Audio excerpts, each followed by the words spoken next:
episode of No Fun City is brought to you by the Dharma Temple in Vancouver. Check them out at thedharmatemple.com. Dang, Sina, how long have I known you for? I think it's like from birth almost. It feels Probably. like. I think maybe you were 6 years old when you first met. That's right. And thank you for bringing me back to my old stomping grounds out here. COQ? Yeah, that's right. Yeah, Grew up right down the street, so yeah, feels nice to be home. Yeah. I honestly think the last time I saw you was the New York trip. Yeah. If you were there. I don't even know, like, for sure we were debating if you were there or not. Randomly, it seemed out of nowhere, you went from being the everyday Sina that I knew, and I mean, I didn't know you super well, but it seems suddenly your life took a spin into full-on yoga. Are you a yogi? Is that what they refer? It's hard to say. It's like it's a lifestyle choice to be aspiring to be more yogic, which is more like seeking connections in your everyday life and being a little bit putting a little awareness towards consciousness or that kind of aspect of life. But I would say aspiring to be more of a yogi. Okay. Yeah. So I remember, I think it was a few years back, you were in Thailand. That's right. You were in Thailand. Yeah. I remember you made a time-lapse video where you were doing yoga. It was like dusk till dawn. Dusk till dawn, yeah, that kind of thing. It was crazy. It was dope. It was really nice. Awesome. If you still have that video, send it to me, because what I do is I post that stuff on the screen for people to see. And that's where I gauged the interest of, Sina's doing yoga. Not only are you doing yoga, you've probably got the most, flexible, bendable body I've ever seen in any video or photo, which also amazed me because, as I said, I didn't know you were doing yoga. I didn't know you were even into yoga. I just thought you were Sina. You were doing whatever, right? I thought you were traveling, just living life. But why don't we first start in with diving into how you got into yoga? But before we do that, I want to remind the viewers and the subscribers that if you subscribe to my channel, you will be entered in to win 10 tree hat of your choice. So once we hit 200 subscribers, we're going to give that sucker away. You get to pick the hat, so you can go on the website, pick the hat, and I'm going to buy it for you. So hit that subscribe button and like and comment and share and all that jazz. But yeah, Sina, tell us how you got into yoga to begin with. What year was this? Yeah, when I got into yoga, for some of the aspects that maybe people see, like when I do those little videos of myself doing some yoga practices or the postures, usually we call that yoga propaganda because it's like an external expression of like what yoga is. And nowadays maybe I don't practice it like that anymore, but I do definitely share that aspect of my life, and that was kind of how I was practicing for a few years. And I know when you said like you really got into yoga, nowadays it's just like my lifestyle. Like I don't even think about it. It's just like what I live, talk, breathe, behave in that way. And I guess we'll talk more about that for your listeners to know what the perspective of yoga is, because a lot of people just see it as the physical aspect, and I think that's like beautiful to see, and it's great like I said, propaganda and great promotion, and gets people's attention, and then it makes them like think about, why are these yogis always talking about like love and peace and compassion, and like where does that fit in? So nowadays I'm really like big on trying to bridge the gap of the knowledge of that. But how I really got into it, you said the Sina that you always known. And I feel like I haven't changed very much. I just found that yoga gave me like a platform and some tools and techniques so that I can like be more myself. And I think that what happens for most people in society is that they live their life until like the world begins imposing on their own values or what's important. Like when you're a child, you're like, I want to be a musician. I want to be an actor. I want to express myself in a certain way. I want to speak in a certain way. And over time, people kind of lose a little bits of themselves. And I found that, a yoga practice allowed me to like really step into who I wanted to be. so I can be open with that. And it's like, that was really, really powerful. And then I came into a place like, oh, okay, I want to be this. And when you are this, you can share this. So now that's kind of my thing, is that I like to live myself as a lifestyle practice, creating like a life that I love, that it's sustainable and harmonious. And then how do you share that? Well, I just share it myself and come into space and do that. For my journey, like most people that come into a big change in their life, I think it comes from a place of like, it had to get worse before it got better, right? And just growing up, great lifestyle, loved growing up in Coquitlam, had some good homies like yourself, had some good friends around. And then I think the big shift was, after university, I graduated as an engineer and worked for a few years for some different consulting companies, and in Canada, mostly like mining, resources, that kind of thing. And felt like I was like, I lost the intention of why I was doing it at some point. Why are you doing it? Well, I love engineering. I still love doing it. And wait, what kind of engineering? Civil? Electrical. Okay. Yeah. And then it's quite general. I always think like engineering is like a mindset. It's like how to approach something. And I think like you always want to invent something. You always want to create. Like, I want to be creative. I've always been creative. I've always been into like the arts. I've always been into DJing, music, skateboarding, and that kind of thing. Just expressing myself, being free and creative. And engineering was a way that you can bring together the arts and the sciences to express myself. And then at some point it became a job. where when I say it became a job, it's like I was working for different intentions, that I wasn't so connected to what the projects that I was working for. Okay. But I was just more of like a hired gun. And I think that I think people need to work for like their own intentions. Like, I'm not against, by the way, I just want to be clear that I'm not against like any commodities or resource-based industries or anything like that. I actually think they're great. I have an iPhone, has a bunch of precious metals in there, and I drive a car, and I can go around the city, and I travel and that kind of thing, and I'm fine with all that. But I think that what happens is that humans kind of begin to skew away from like why they're doing the things that they do, right? You get a job because you're passionate about the work that you're doing, because you want to create something that you can share with the world. And then eventually that skews a bit. And for me, I just felt like, whoa, on the surface, I had this like, just got out of university, had like a 6-figure job, and on the surface, killing it, right? Yeah. Like right away, 6-figure job, had an apartment downtown Vancouver, was traveling, I had tons of free time within that.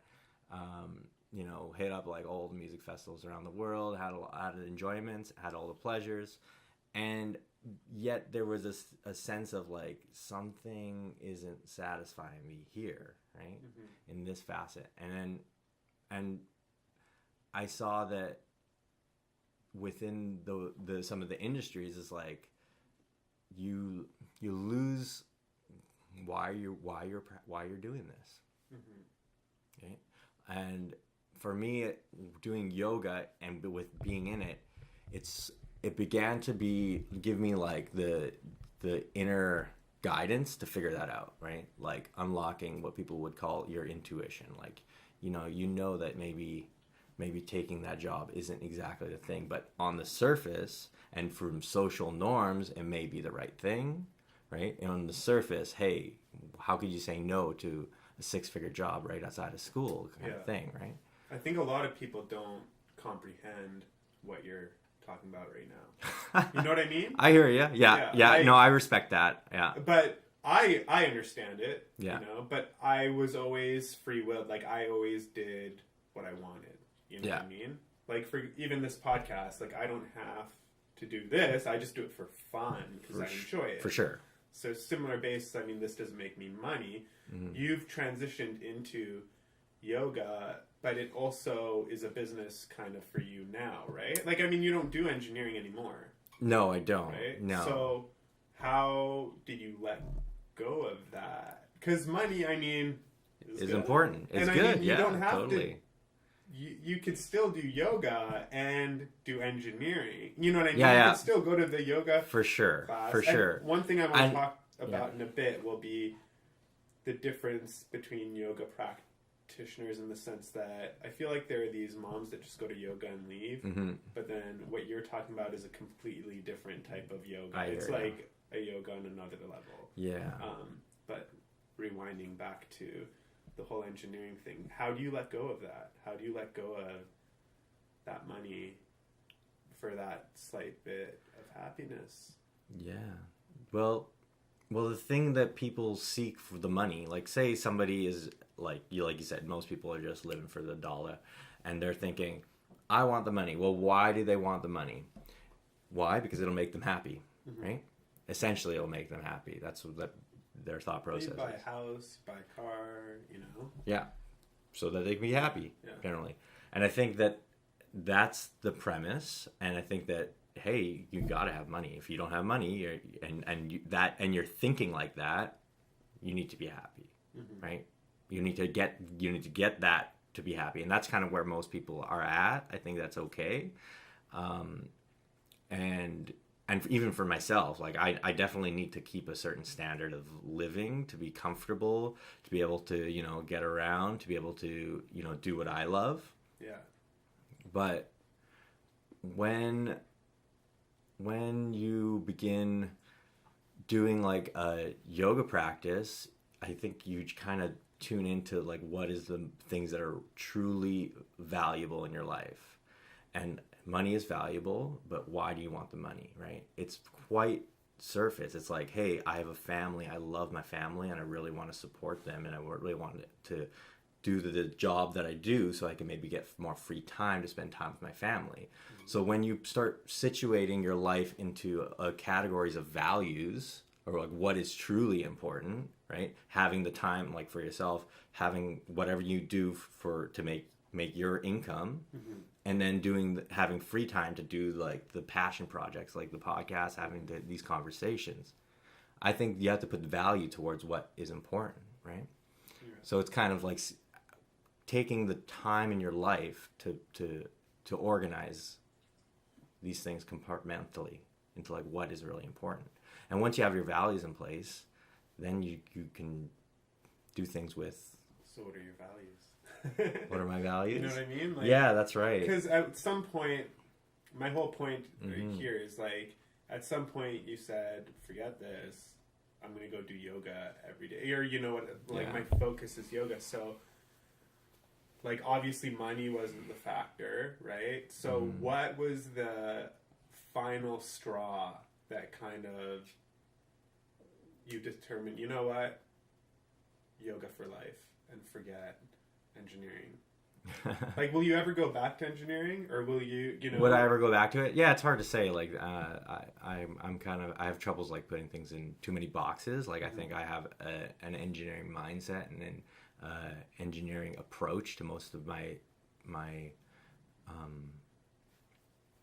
what my offerings, like, and how I teach, and like the systematic approach. I do run a business, so I do create like little engineering projects within that, just to like, maybe not electrical specific, but to just like the mindset, the approach. But I do get involved with, like that kind of, like what I learned in the past had prepared me for what's coming up in the future, really. And if I can go back to like what like the steps of yoga, like you said, like there's the mom in the suburbs that has a little more free time. Well, I think that's they got to do the yoga that supports their lifestyle, right? You need to do something that supports your lifestyle. And what we see is like yoga is a physical activity to make the body healthy. Well, the key to making the body, like the reason you make the body healthy is that if your body's not healthy, you can't think properly. So how can you really situate what's really valuable, right? So. Okay, fair enough. But like, how do you differentiate between the soccer mom yoga practitioner person versus you? Because, like, so Dharma Temple, for example, when I look at the photos of all of you guys, or you all, it just looks like you're all professional, crazy acrobatic yoga people that can do these crazy moves that, like, if I was new to yoga, I wouldn't go there because I would be afraid. I'd be totally out of my element. We get that. You know what I mean? So, like, there's this lifestyle that you're talking about that I didn't even know existed until just right now. Totally. When I think of you going to go do yoga, I assume you're going there, you're teaching your class, whatever, you're doing some yoga, you guys are maybe doing some group thing, and then you're done, and you go home. But for you, the way you're explaining it is it's actually a lifestyle. Like a true yogi or whatever is like a full-on lifestyle, not just going to yoga for an hour a day.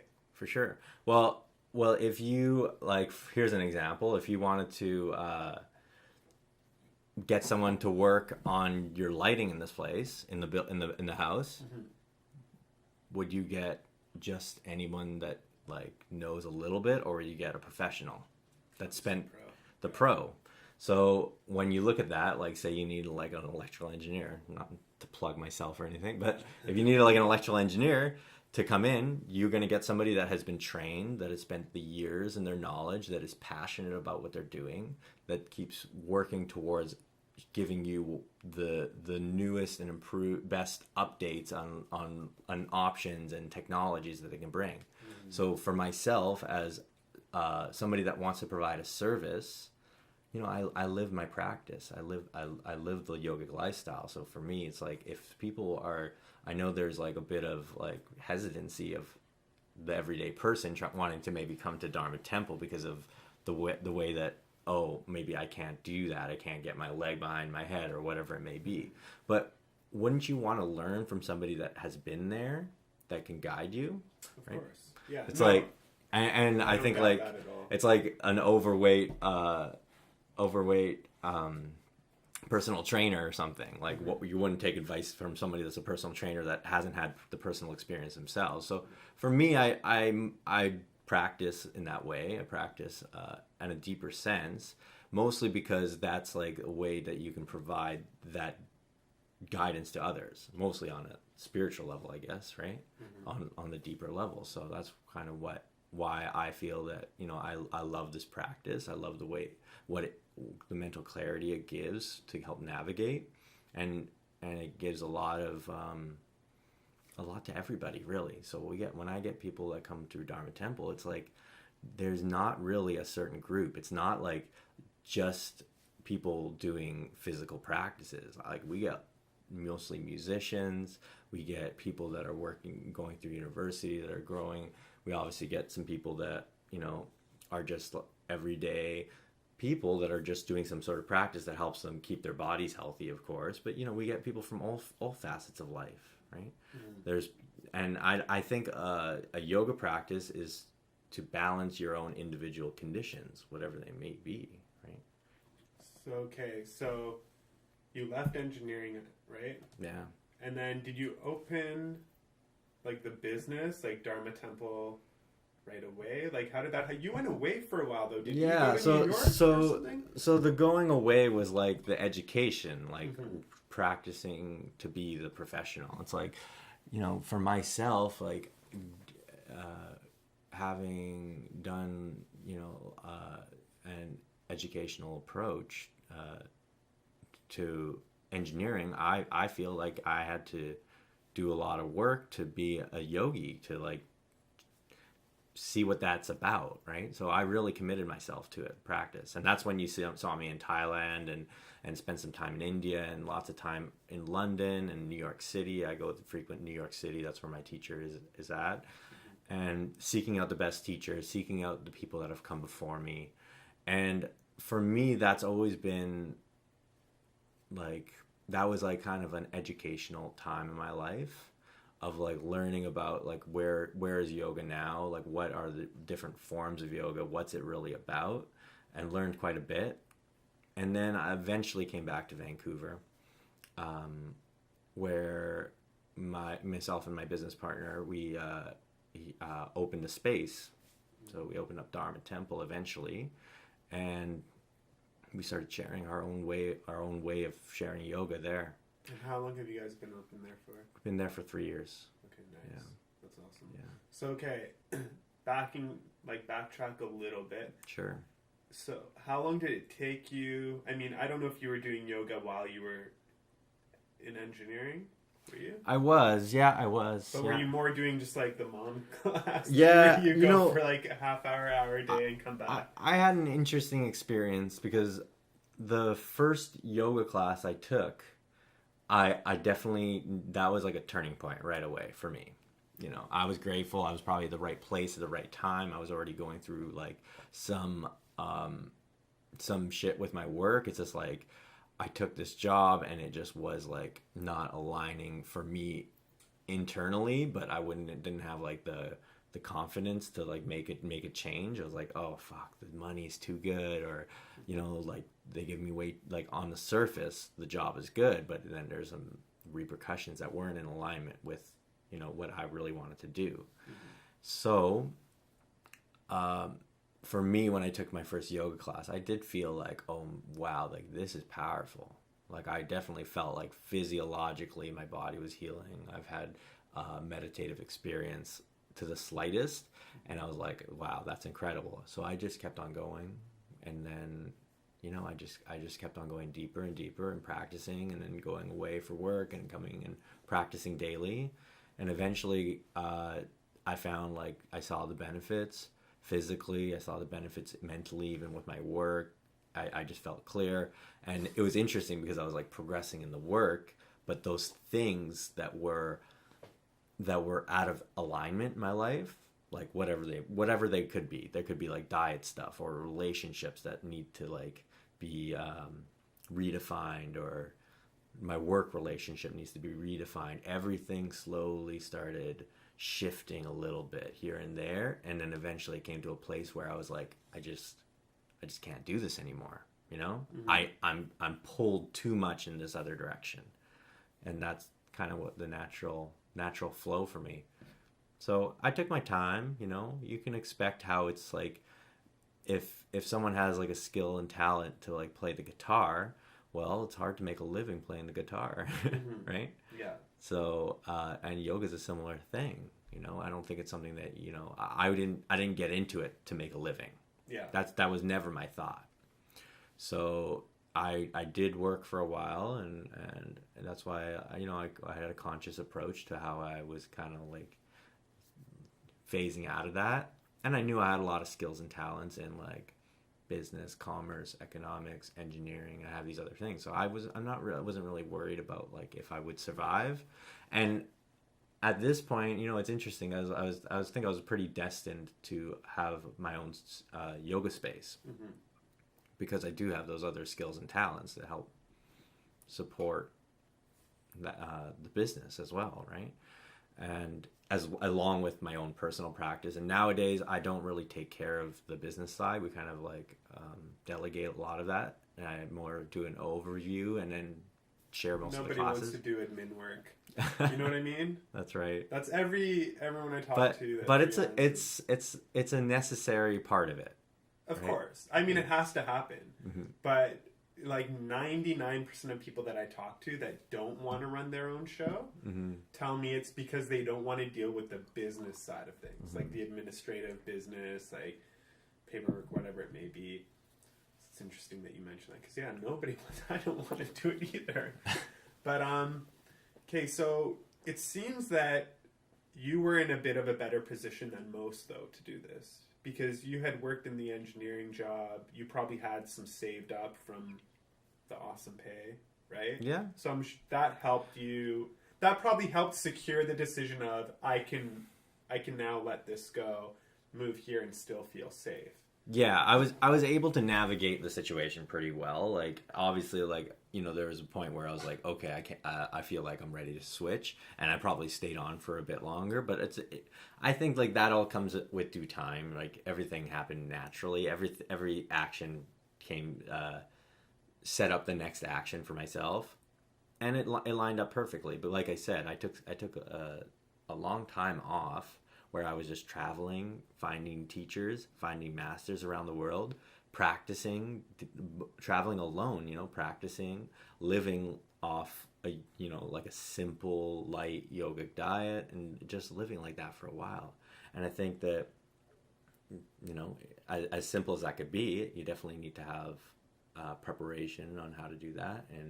And I don't think that was my like destiny. That's not like my purpose to like live, in a cave alone, secluded with little means. I don't think that was my calling. I think, I've had that experience, and I think my calling is like being in the city and, being a person that is of service, really. Like that's what really makes me happy. That's the truth. It's like what I do now is like my favorite thing is going to the classes, sharing with the students, having people come that have had an experience like mine in the same form or in a different facet with whatever it may be, whatever relationship they have with. Mine was with my work, let's say. Maybe a relationship with their work, or with their personal relationship, or the relationship with food, or relationship with their habits and tendencies that they want to let go of and transform. So for me, that when I see people like healing from this, or able to become more empowered or become healthier so they think clearly in their everyday life, and to act from a place that is more connected to like what's true to them, that's what I live for. Okay, so how do you bend so much? Yeah, let's get to the real stuff now. How long did it take you to get so flexible is another question that I had, because I'm going to show videos and photos of you, so like the viewers are actually seeing that right now as we speak. How does one go from being like me, where I can't even straighten my leg, like this hurts, you know what I mean? How do I go from that to Sina's body that's just like Mr. Elastic? Yeah, well, and I mean that in a complimentary way. I hear you. Yeah. Everyone loves Gumby, right? Yeah. I think you need a calling for it, right? You have to see it as important, for one. Yeah. And I think you kind of need a little bit of an understanding of that, because for me, I respect, I use a lot of what is going to be shown on the footage as a way to put something out there that draws attention, but I also care about like what the teaching is involved, because a lot of it takes years of commitment. A lot of it has more physiological benefits than just stretching my muscles and placing my bones in a certain way. Yeah. Right? There's a lot of deeper physiological benefits that are taking place, like glandular function that people don't think about, right? How to keep your adrenal glands calm so that you don't go into fight or flight too easily, which is a common problem, right? How to keep your thyroid healthy, to keep your immune functions high, how to stimulate your pituitary pineal gland, which is a lot of studies for now, to be able to create clairvoyancy, clairaudience, to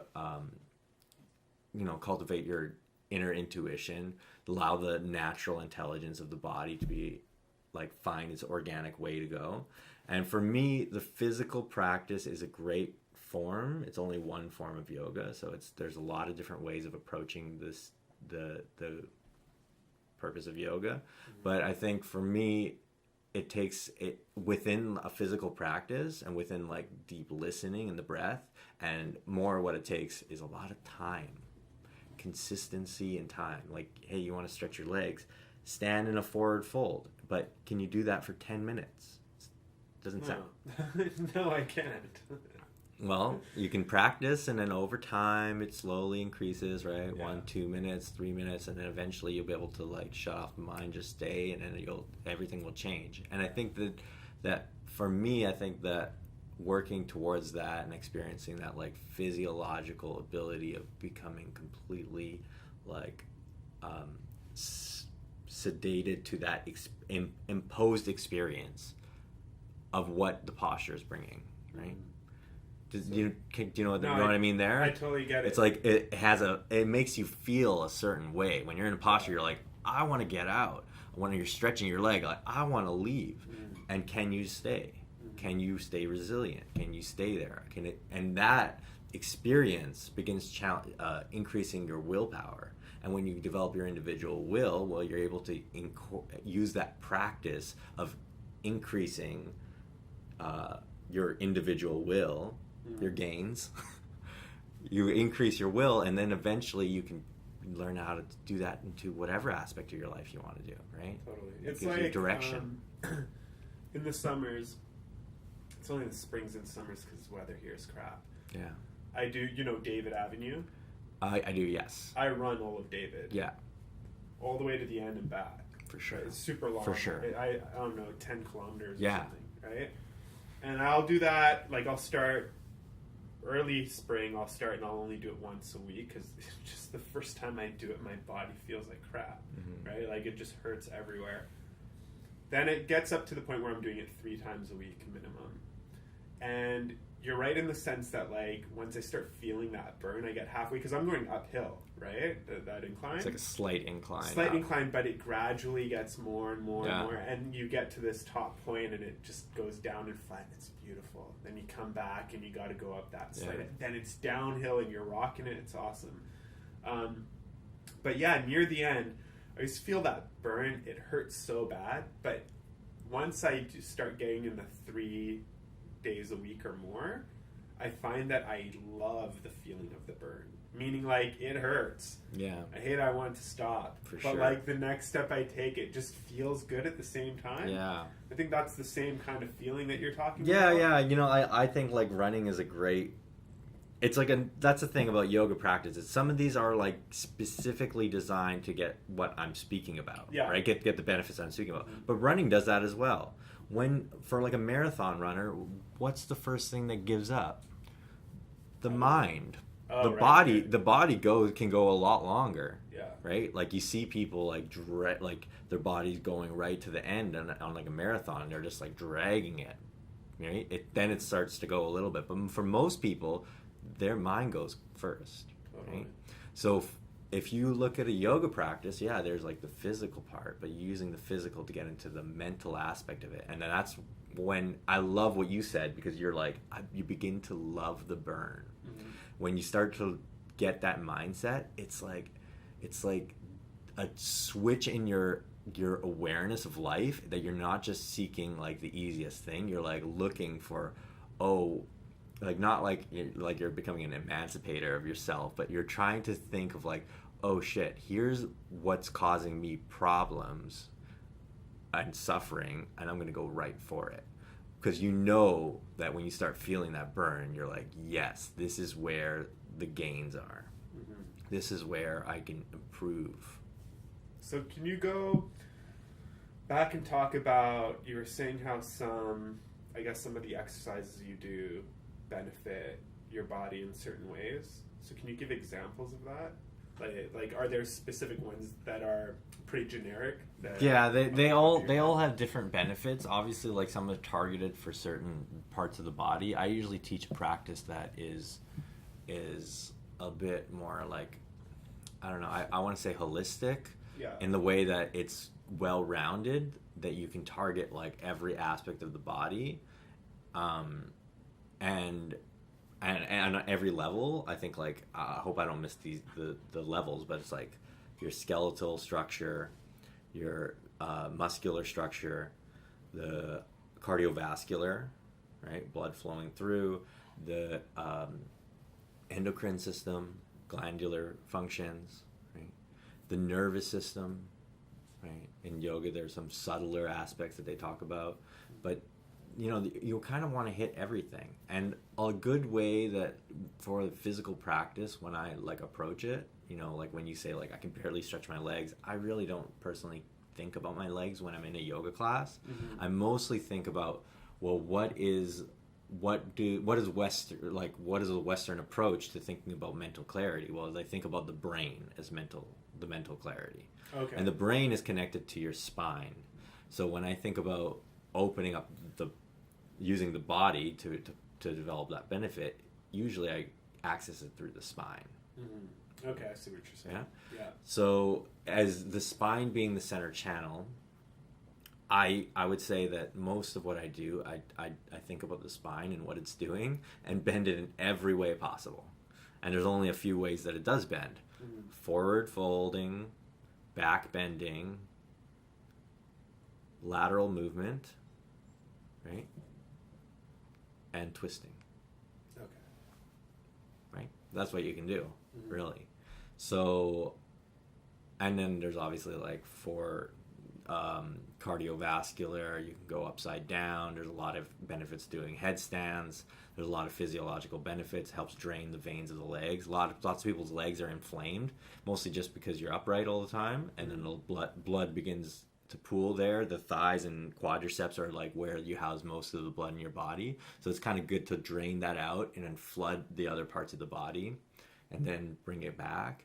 Also for the heart, the valves of the heart, there's 4 valves. Two are pumping out, and when you turn upside down, it gives them a break a little bit for a period of time. Not a long time, but it gives them a break so that the heart can begin pumping more regularly to bring more circulation to the body.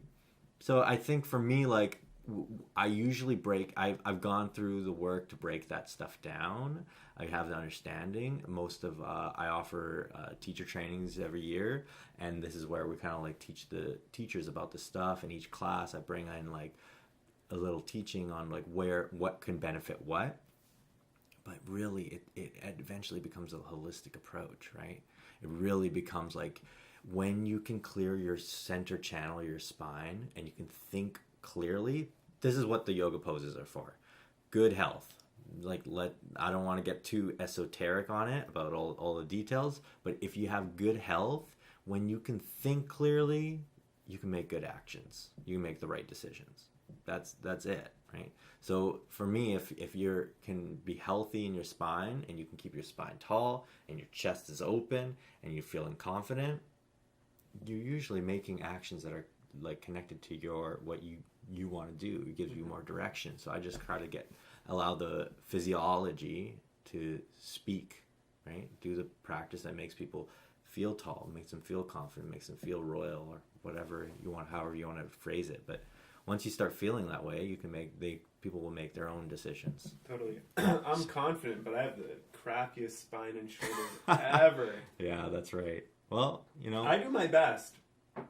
I do my best to sit up like this as best as I can, but eventually, 5 or 10 minutes later, I'm like that because I work. Yeah. Like I just do for sure. Digital media is what I do, right? Respect. So I'm just like, and you could see, you know what I mean? Look at my body, right? Yeah. That's my body structure. So now, when I sit at the computer, I do my best to kind of posture up. Mm-hmm. But even when I do that, eventually I get down like this. Yeah. I don't know what I got to do, but I think I got to strengthen my core so it just stays up longer. I don't know. Strengthen your core. I think you should just bypass the Dharma Temple. You know what? I do want to come by one day. You know what we should do? Yeah. Is I should come by one day. I should bring some cameras, and we should do something. And I should film I love that. A day at Dharma. For sure. People who don't know. Because the thing is, as I said, like, for me, Dharma Temple could be intimidating. Because it just seems like you're all amazing. Yeah, pros. Like I said, I do a lot of the promotion. And that was, most of the videos that you're referring to were from years ago. I don't really post a lot of that stuff anymore. Yeah, I mostly post myself, like, sitting in cross-legged. Like with a nice smile that's welcoming. And I find that like I know that that's the perception on like, social media, and kind of like I'm attuned to that. But in reality, like I said, people come like my classes, I have people that I have 8th graders up to people that are like 60, 70 years old in the same class. Yeah. And I don't think and they're all at different physical the conditions that are coming in. And for me, like the practice is not one of getting out of your expectations. Like those are expectations are mental blockages, Okay. or comparison are mental blockages. Mm-hmm. Sina can do that, I can't. Yeah, exactly. Yeah. And thus far, blah, blah, blah. And you build a series of thoughts that are built from that. And I think that those are the things that limit people's from being themselves. They're saying, I'm not good enough for this, so I'm not going to. You know, Yeah. like, hey, I grew up skateboarding my whole life. You know, I'm not Tony Hawk, but it doesn't mean I'm going to stop skateboarding. Yeah, exactly. I may not be Tony Hawk now, but hey, if I really valued that as important, think about the commitment that guy had to take. He probably was riding 8+ hours a day every day for years and years and years and years and years, thinking, breathing, you know, everything about skateboarding, right? That's like an example. It's like, if you value that, and not saying that you need to value it, but just do the things that you love, right? Mm-hmm. Yeah, totally. I think you say that, and I 100% agree with it. Yeah. I know so many people that just don't do it and are unhappy. Yeah. Like, you see it in their faces, you know? And I have buddies who work 9 to 5s, have great jobs. Yeah. They probably make more money than I do. Well, one of them definitely does, because he works at Facebook. So he's killing it. But I mean, that guy specifically has had maybe like 4 different jobs in the past, I don't know, 8 years or less than 8 years actually. So to me, that's a lot of jumping around. Mind you, all great companies, and one led to another type of thing, right? Experience and gains and all that jazz. But still seems like unhappy, like always searching still. Always searching. Yeah. And I feel like they find that they think they're unhappy because of their workplace, but what they don't realize is that it's not the workplace necessarily that's making you unhappy. It's the fact that that's what you're doing when you want to do subconsciously something else. You know what I mean? Yeah. So I think that falls, like, a lot of people fall in that category. Like, and I'm talking like 90% of people. Yeah. Like the workforce, you know? For sure. The 9 to 5ers, you know, that, parents told me to be a doctor, so I went and became a doctor, and, you know, I make a ton of money, or I'm an engineer. Still unfulfilled, still not happy, but I live a great life. What's wrong? And they can't pinpoint that, well, you don't want to be a doctor, you know, or whatever it may be, right? Or you definitely, maybe you're in the right sector, but you're not doing the passion part of it, you know? You're not passionate about what you're doing, right? Yeah. It's weird because, for example, on my end, I'm a graphic designer. That's what I got my BA in. But I love making videos more than I love making logos and brands. You know what I mean? So I still do that stuff and I still love it. It's a benefit that I love doing that too.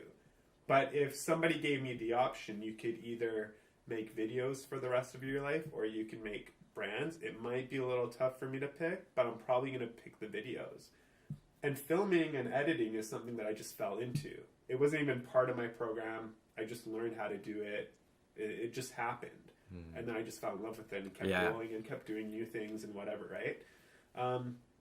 So on my end, a piece of advice would be to anybody who feels unfulfilled in general is get out of what you're doing. Find out what it is that's lacking. Because I can promise you, if you're unhappy at your job, it's probably not the job. It's probably your subconscious telling you that you're just unfulfilled and you're using maybe the excuse of your job. In your case, I don't know, but I'm just going to assume in your case that was also maybe the situation, right? Maybe the job wasn't what sucked, other than the few things that you said there were specific that just didn't fall in line with you.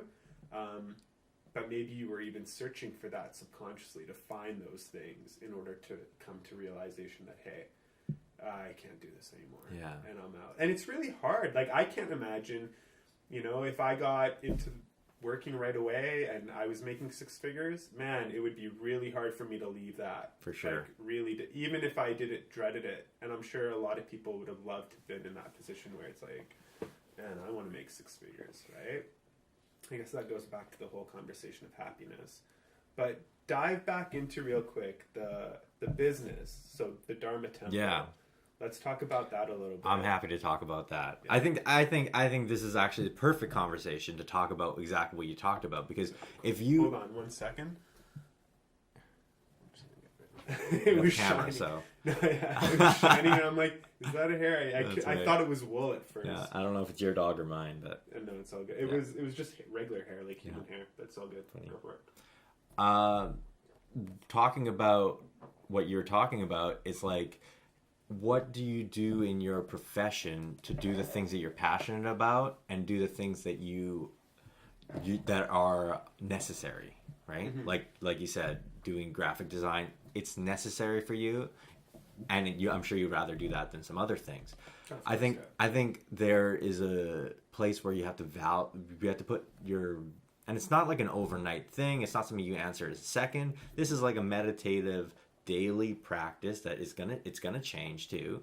But maybe at one point you were just doing graphic design, and then the video thing maybe came later. And I think that you are constantly redefining yourself instead of getting attached to like, hey, I'm a graphic designer and that's who I am and that's all I do. Is that you take a practice, and right now this is the way that we share it, is that I ask people to look at what's their values, what's really valuable. And if you value your family and time with your family and their well-being, hell, you're going to probably do whatever job it takes that will pay you the most, so that you can have the most time and financials for them on a level. And I think that when you're for yourself, if we can use that as an example, it's like, let's value what you get from the graphic design, which is still, I'm sure, very also not the word inspiring, but more like satisfying for you to do. Mm-hmm. But the doing the video stuff is like, it's what's calling you right now. So you just need to, we're constantly like redefining our values on what's important. Well, that's important because I need to make it, that's my livelihood. I can make a living, mm-hmm. so that maybe I can have free time and build this new passion or build this new project. And I think that for me, my values lie in being able to share yoga in an open, contextual way, in a modern approach, without it getting stagnant. And I think some of the issues about working for an organization is that you have to fall into their confines, mm-hmm. of like, this is the task that you do, and this is how it's always been done, and this is the standard practice. And for me to have a space like Dharma Temple, and to provide that for the other teachers there, the community that's there, is like, we're really co-creating it. We're kind of developing a place that shares traditional yogic teachings in a modern context, incorporating all aspects, not just the Eastern philosophies, but Western philosophies, Chinese medicine, universal approaches, like you taking on the best of the best and finding what is really working from all the facets, and then sharing it in that way. So for me to do that, I realized, there is an aspect that I gotta, like, people don't know this, but a yoga teacher has to do a lot of a mid-mark. You know, I spend more time on the computer than people would think. They're like, oh, he's probably just in like a beautiful room, candle lit, standing in front of an altar, in meditation for like 6 hours a day. Yeah, I am. And I'm also doing my meditation practice while I'm doing my work, remembering why it's important, and then getting really motivated on making sure that we're doing that, developing our content so that we're able to create this broad approach to yoga that is inclusive, that is attractive, that allows people to have an opportunity so that they can have their own experience and then begin to go in that direction. Yeah. So what's next for Dharma Temple? You know, we'll see. I think there's a lot of different facets. We're doing a lot more online content. We feel like the idea is to create a broader spectrum and broader approach, and then sharing the teachings to a broader group, because we can only be in so many places at once. Now we gotta, I love the technologies that we have these days. Like, you can touch so many people. You can really create, you can be in like many places at once. You just do a podcast, make sure you're come there prepared and share your best, and then you can really be in close communion with a lot of people. And I think that, we have a physical location. I still believe that it really comes down to being in the physical space with people. Mm-hmm. But for me, it's always been about, how much, like, what am I sharing out there? And if I can just have an impact on one person, definitely have done my job. But I'm always working to share with more, and develop a community and inspiring teachers so that they continue to share it down the line, and it grows to whatever it needs to be. So online stuff, we're looking at opening some other spaces. There's a lot down the road. Yeah. Nice. So what kind of yoga do you guys, because there's different kinds of yoga, right? Mm-hmm. What kind of yoga do you guys teach at Dharma? Yeah, the thing about Dharma Temple is that we try to be a little, we didn't call it, we didn't put yoga in the name. It's called Dharma Temple. Yeah, that's right. And I think that was a conscious approach to saying, like, hey, yoga has a lot of attachment to the word. Like, people have certain ideas of what yoga is. Mm-hmm. Like, they think it's all about being bendy and jumping around and standing on your head and this and that is a part of yoga, but it has a lot of other aspects.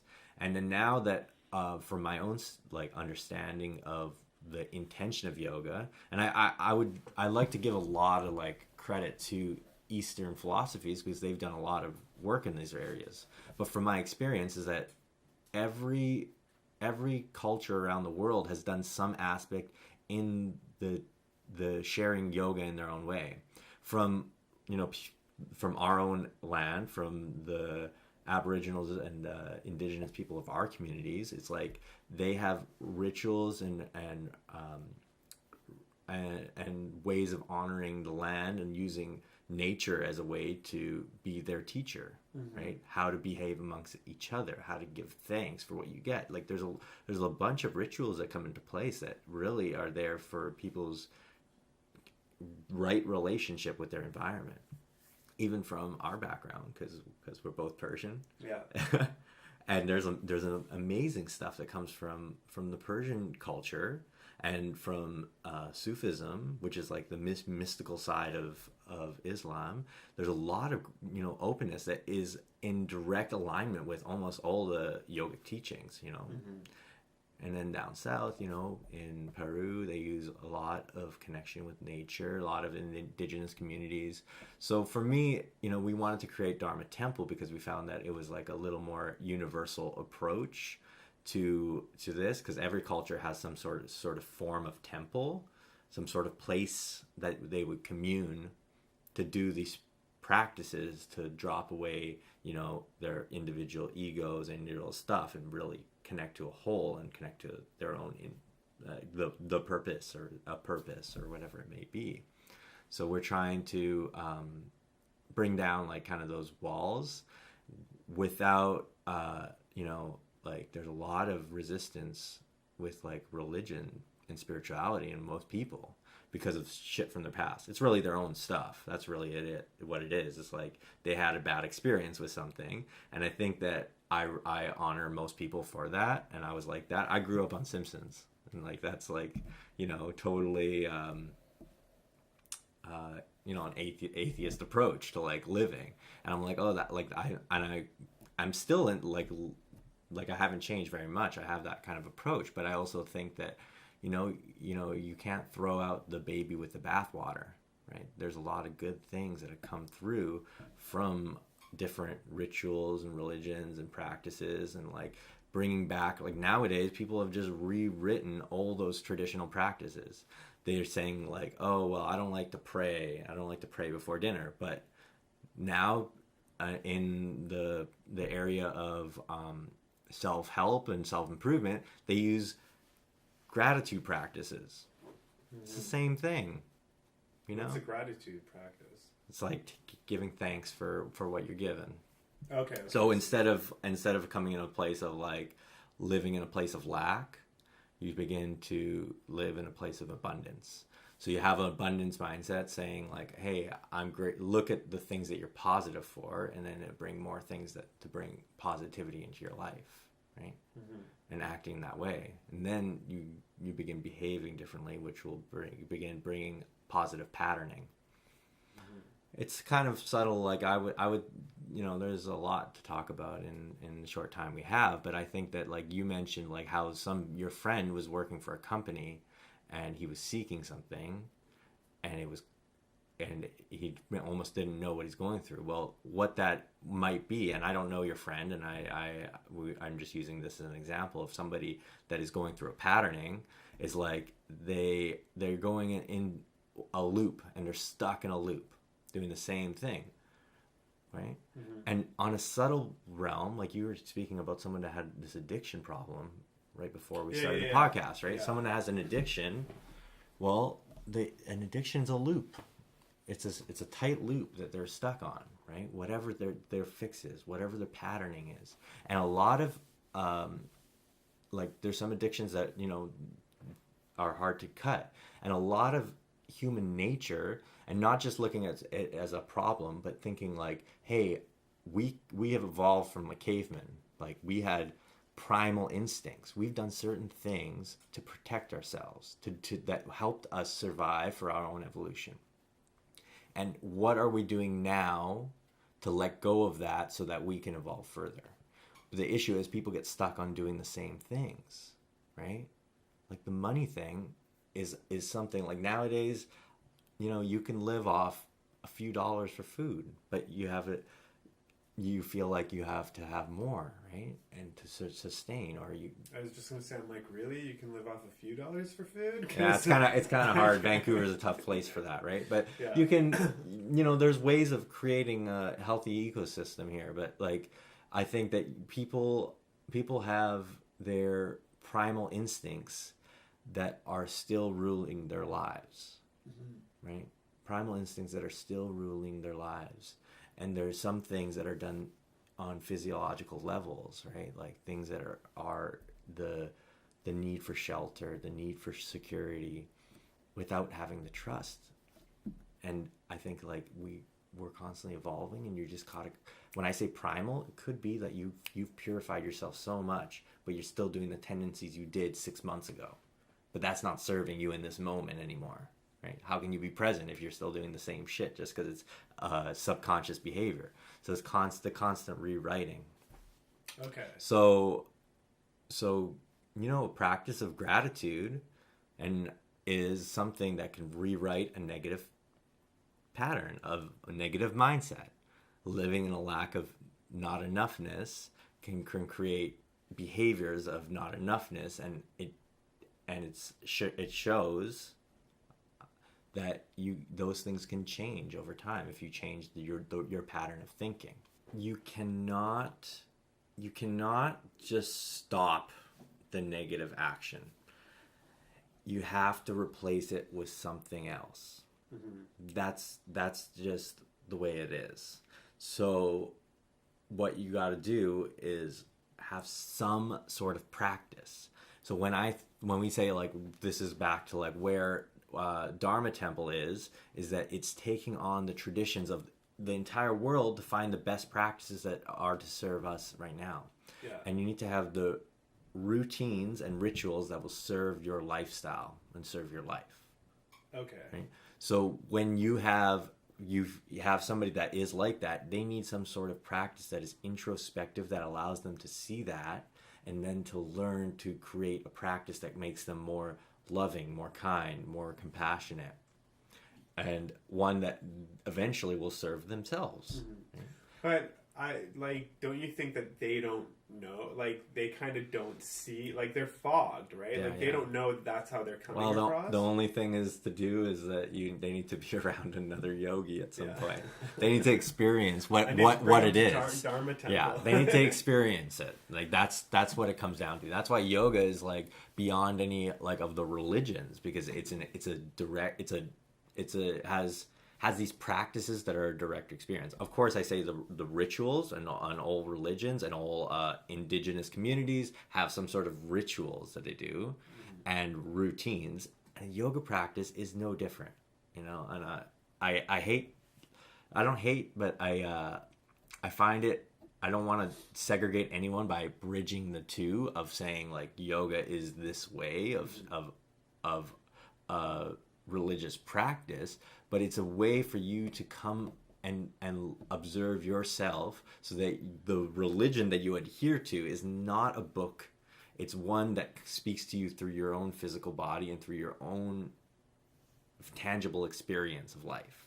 And that's what it is. Like, how do you see the world? Well, if you have an experience where you feel absolutely at peace and calm, that's an experience. And then if you keep experiencing that place of absolute peace and calm, maybe it will sustain for a period of time. Maybe when someone comes in and tries to pull you out of that and poke and provoke you, maybe you can keep it, right? A little bit. So that, for me, like, that's you need to have some sort of practice. And there's not one practice that works for everyone. Just as many people there are in the world, there should be that many religions in the world. There should be that many practices. Everything should be catered to the individual in that sense. Obviously, there's some things that are fundamental for like full holistic health of the physical body in all its facets, but really, like, my body's different than yours. Like, what you need is different than what I need at this point, right? And that's something that we need to understand. But there's a way to do a practice that will serve you over time, or you can eventually learn the foundations of understanding how your physical body is, or how your mental conditions are, and be like, I need to work back bends because my shoulders have been rolling in, I've been sitting in front of a computer all day, or I need to like observe that I've been a bit negative lately, or I've been living in a mindset of lack, or I've been self-limiting what my potential is, and then changing that mindset, right? So it's that constant transformation. Okay. Yeah, I need to do that back thing that you were just saying. What is that? What do I have to do? Yeah. What are they called? Back bends? Back bends? Oh, yeah. Well, we'll just pull out a chair, arch your spine over it, and stay there for 20 minutes. Like standing on the backside or sitting and doing that?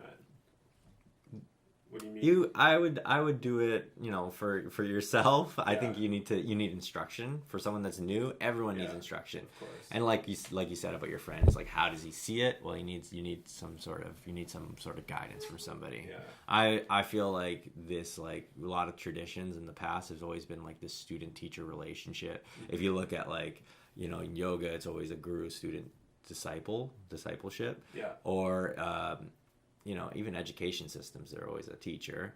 If you look at even the tattoo industry, like, they built themselves off like this path where there's always a teacher, and you have to take an internship under a teacher for a long time, right? Whatever it is. And I think that those are like natural approaches. Eventually, not thinking that you're just always going to be under the teacher, but you take as much as you can, and then you do it in your own way. So for someone like you, like, of course you need to move your body in a different way than me, but I can give you some foundational tools and steps, and then you can eventually do it yourself. It's kind of an interesting thing having a studio, because you eventually want to empower people so that they can be self-sovereign. Yeah. So you're really working yourself out of a job. Yeah. So really, I just have the faith and trust that the world is fucked up enough that it needs enough people that need healing and changing, that they can eventually come for a period of time, and then they can go and get some new people coming through, and we can all just like keep working. And then people come back, you forget, you do, like, for me, I like do my practices, I get caught up into some sort of pattern, or I don't do the physical practice for a while. I'm like, all right, I gotta take a class, I gotta remember this thing, I gotta remember how to be humble again. Over time, if you spend too much time teaching, you might lose your humility. So I always go to my teacher's class and just like learn to follow, right? Yeah, I think being humble is a big thing that most of those people who the negative or the arrogant people like don't have. I used to not be. I used to be that person. Yeah. Like 100%, I used to be that person. Mm-hmm. You know, and as you said, it's always like a life event or something that triggers it, right? That you come into realization of like, you just got humbled, son. Yeah. You know what I mean? Yeah. And it's funny because after I put myself in a position where I was sort of like more open and vulnerable and knowingly, you know what I mean? As opposed to just like being negative and passive or whatever. I just said, good, I'm, just gonna be humble and just stick by that. I became a more positive person, but beyond that, that's when my creativity really started to go. Yeah. Like that's when suddenly I was doing a bunch of different things, not even revolving around work. I was just doing them to do them. You know what I mean? Yeah. And I see that in a lot of people, and it's upsetting because I know I used to be there. Yeah. And it's hard because, as I said, there's this clouded vision, or the fog that they don't really see in their own minds because they're too busy focusing on others. Yeah. If you're not being humble, you're not listening. Humility creates the ability to listen. Then when you have the ability to listen really deeply, another word for that is meditation. Like meditation is about like not getting involved and just actually like truly getting your individual experience out and listening. And that's half the equation. Half the equation is listening, and half the equation is speaking or acting. Right? And how can you be creative if you're just like off-putting all the time? Then you're getting caught into doing the same thing, because how is that a feedback response system? There's no feedback. If you're not able to listen, you have no feedback on knowing how to behave like with presence on the next step. Right? It's funny that you say that too, because part of the reason why I did this podcast was because I wanted to listen more. Exactly. That's literally one of the reasons. Yeah. Because originally I was doing another podcast. And every time I would do an episode, anything that I film, I'll always watch afterwards. After it's done, the final edit, I'll watch it in full because it gives me pointers of what I did wrong in post-edit that I didn't catch while it was happening. Like, things you notice, small things that the everyday person wouldn't care about, but as somebody who wants to improve, you notice. When we were doing the podcast originally, I noticed I was talking a lot, like just saying every word I could think of. You know what I mean? And then I realized, I'm like, man, I'm not listening enough, or I'm not getting enough conversation. Yeah. I'm putting out the conversation. So when I did this podcast, I'm like, I'm going to make it all about other people. Like, I'm looking at you, I'm talking about you, I'm learning about you and your experience and what you have to say. So if you watch even the first episode of No Offense City, I'm talking a lot. I'm like 70% of the talk, right? You watch episode 2, I'm maybe 50 to 60% of the talk. Yeah. You watch episode 3, I'm about 45, 50. And in this one, I'm trying really hard to kind of like let you do, the talking. And I'm just giving the tidbits here or there, right? Because most of the things that I want to get out from this podcast is to tell other people's story and to be able to listen. That's right. That's what I'm working on. Yeah. Yeah. Well, thanks for the space. Yeah. Yeah, that's like quality communication. Like people got to practice communication. That's a hard thing. Totally. You're always speaking, you're not listening, and some people need to learn. It depends on the tendencies of the individual. Like if you have a tendency to speak more, that's honestly great. I'm grateful for that. That's nice, and to have that expression in the world. But also, like, some people need to learn to listen. So it's how we converse. It's about communication skills, and communication skills will make you a better, like you said, you felt more creative, and that's the big thing. Like think if someone never listened to nobody, it's really hard to start from square one and try to figure out things yourself. Like, listen, see what works, what doesn't work, and then navigate effectively. So yeah, I'm really, I think having a podcast is developing that communication skill. What is effective, what is necessary, and what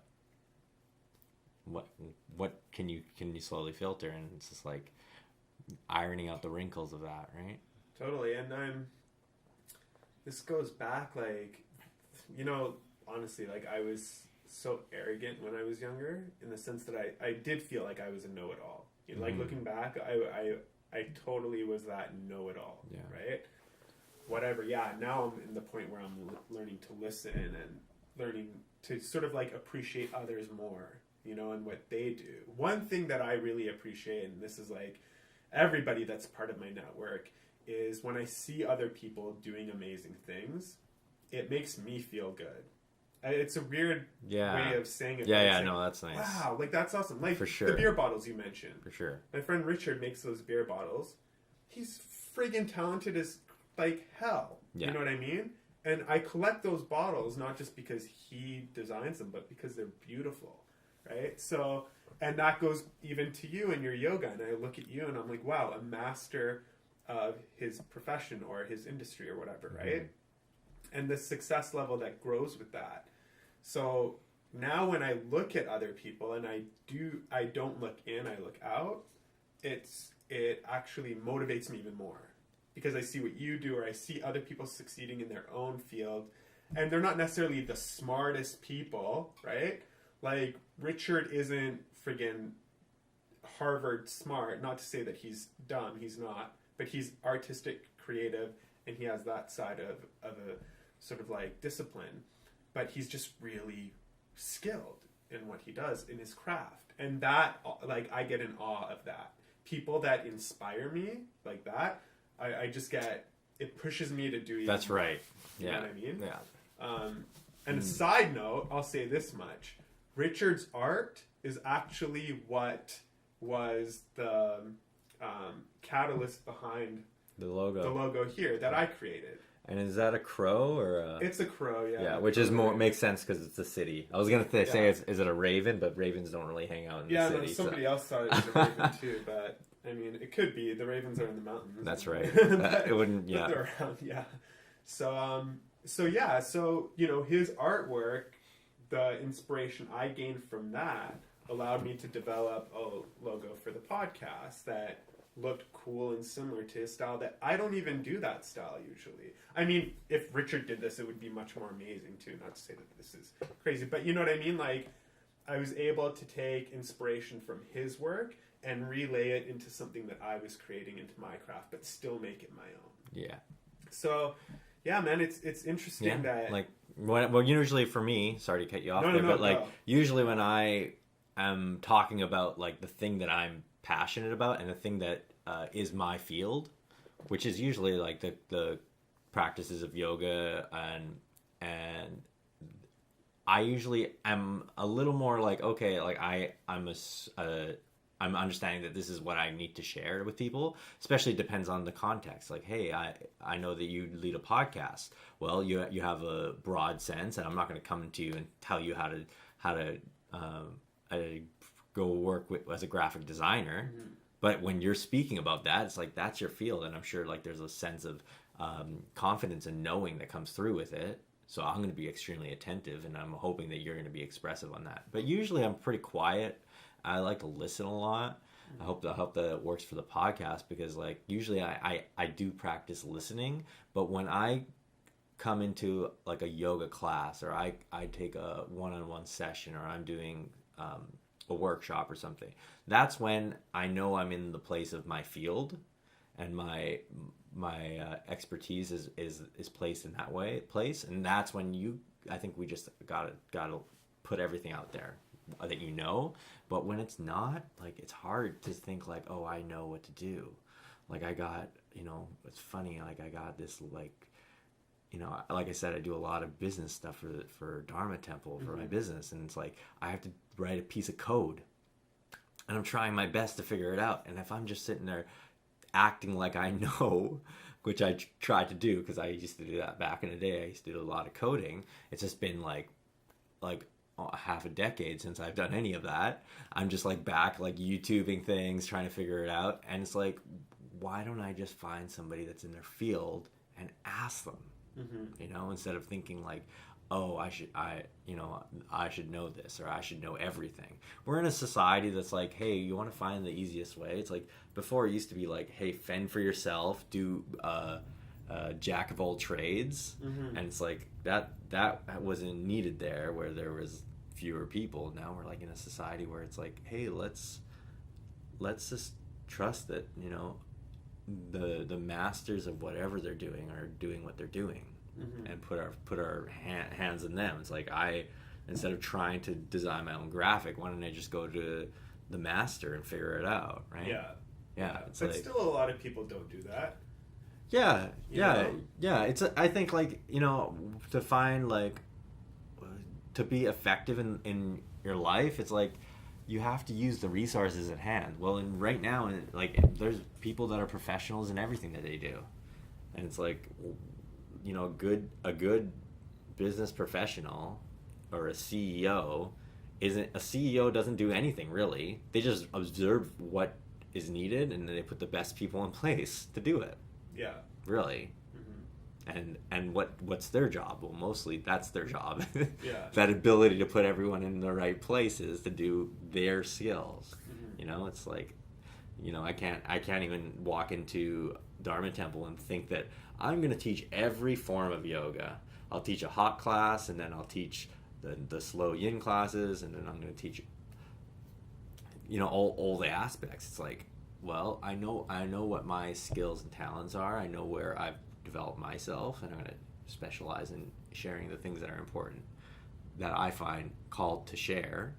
And I'm also going to observe the benefit of, like, what someone else does and bring them on board. Be like, I see the knowledge that someone else has, and allow them to do that. Yeah, that's the same on my end. If I get a graphic design project that I know somebody else is ideal for, I'll just bring them on the project. Or there's a portion where I'm like, I could do this, but it's not going to be as good, and I'm not going to get it done as quick as if this person does it. So I'll bring that person on specifically and be like, you do this portion, and I'll do the rest, or whatever it may be. So yeah, I totally agree with that too. So real quick, I wake up in the morning. What are 5 things or stretches, basic things that you want to do that I can do that will help improve, you know, my body, my feeling, all that jazz? Well, I think 5 things that you could do simply, like, you're on your own. I do something cardiovascular, like quick, you know, sun salutations are like standard in yoga. You can Google them if you don't know what they are. Yeah, I'll post photos. But otherwise, I personally move the body. If you want to do a physical practice, it depends on someone's conditions, right?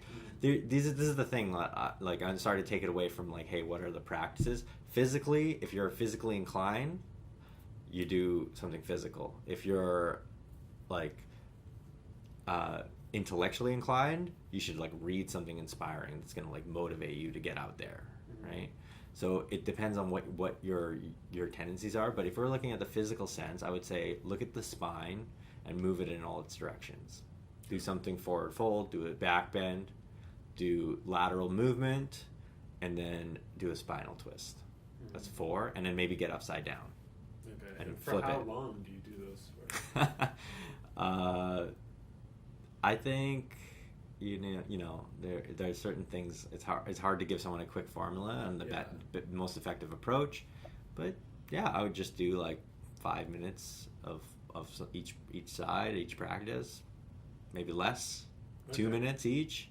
You got a full 10-minute practice there. Sit in meditation for another 10 minutes, or do some breath work. For me, my morning doesn't consist of anything. It consists mostly of breath work and meditation, sitting quietly, organizing my thoughts, trying not to look at my phone for as long as I can until I'm like, all right, this is the right time. And then once I do that, it's just like get right to it. Otherwise, it's like you get right to your day by putting out a fire. Yeah. Right? You're just I totally like hear what you're saying. right out of bed, and that for me is like simple techniques of like, hey, give me like just give me a little bit of time. Even if you don't want to sit and meditate, like take the time to go and walk your dog first thing, you know, which they probably would appreciate as well, right? Yeah. But it's just like those simple things of like, hey, let's just like take a little introspective moments in your day, especially in the morning, before you get, because most of the day is you're in the world, you're just expressing yourself. So take a little bit of moment to like I said earlier, like evaluate your values and then progress from there. So for me, yeah, like if you're new to yoga, you definitely gotta take a yoga class. Like I lead teacher trainings, and I think like they're so important. They're not just for teachers or to become a teacher. It's a lot of people that are going through like the drastic transformations or the big transformations. They're like, hey, I'm gonna do this and I'm gonna just change my life, a big portion of my life, or get some like clear navigation to do that during a teacher training. It's like embracing the inner teacher, right? Like like learning to listen deeply to your inner teacher or your guide, and then allowing that to come through. So I think like those, for me, like those programs are really inspiring for me, and then also to develop people that are able to go out and share it as well.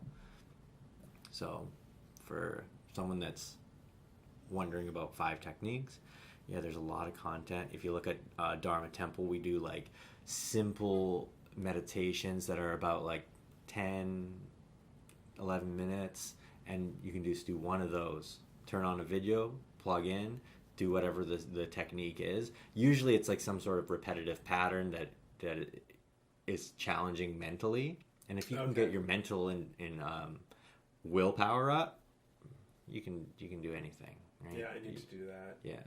I'm trying to do this thing where I've actually tried different sleeping methods. Yeah. So. Oh yeah, this is another one of my facets that I love to talk about: sleep practice, relaxation. Yeah. So I think I did all of them. So there's the one where you do 4 hours on, 4 hours off, 4 hours on, 4 hours off throughout the whole day. That one was just crazy. Is that the one that Kramer did in Seinfeld? Probably.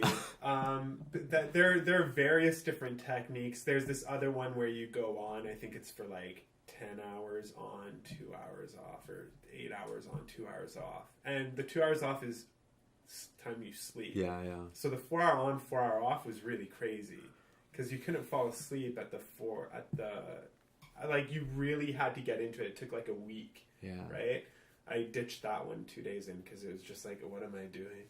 You know, like it was just too chaotic.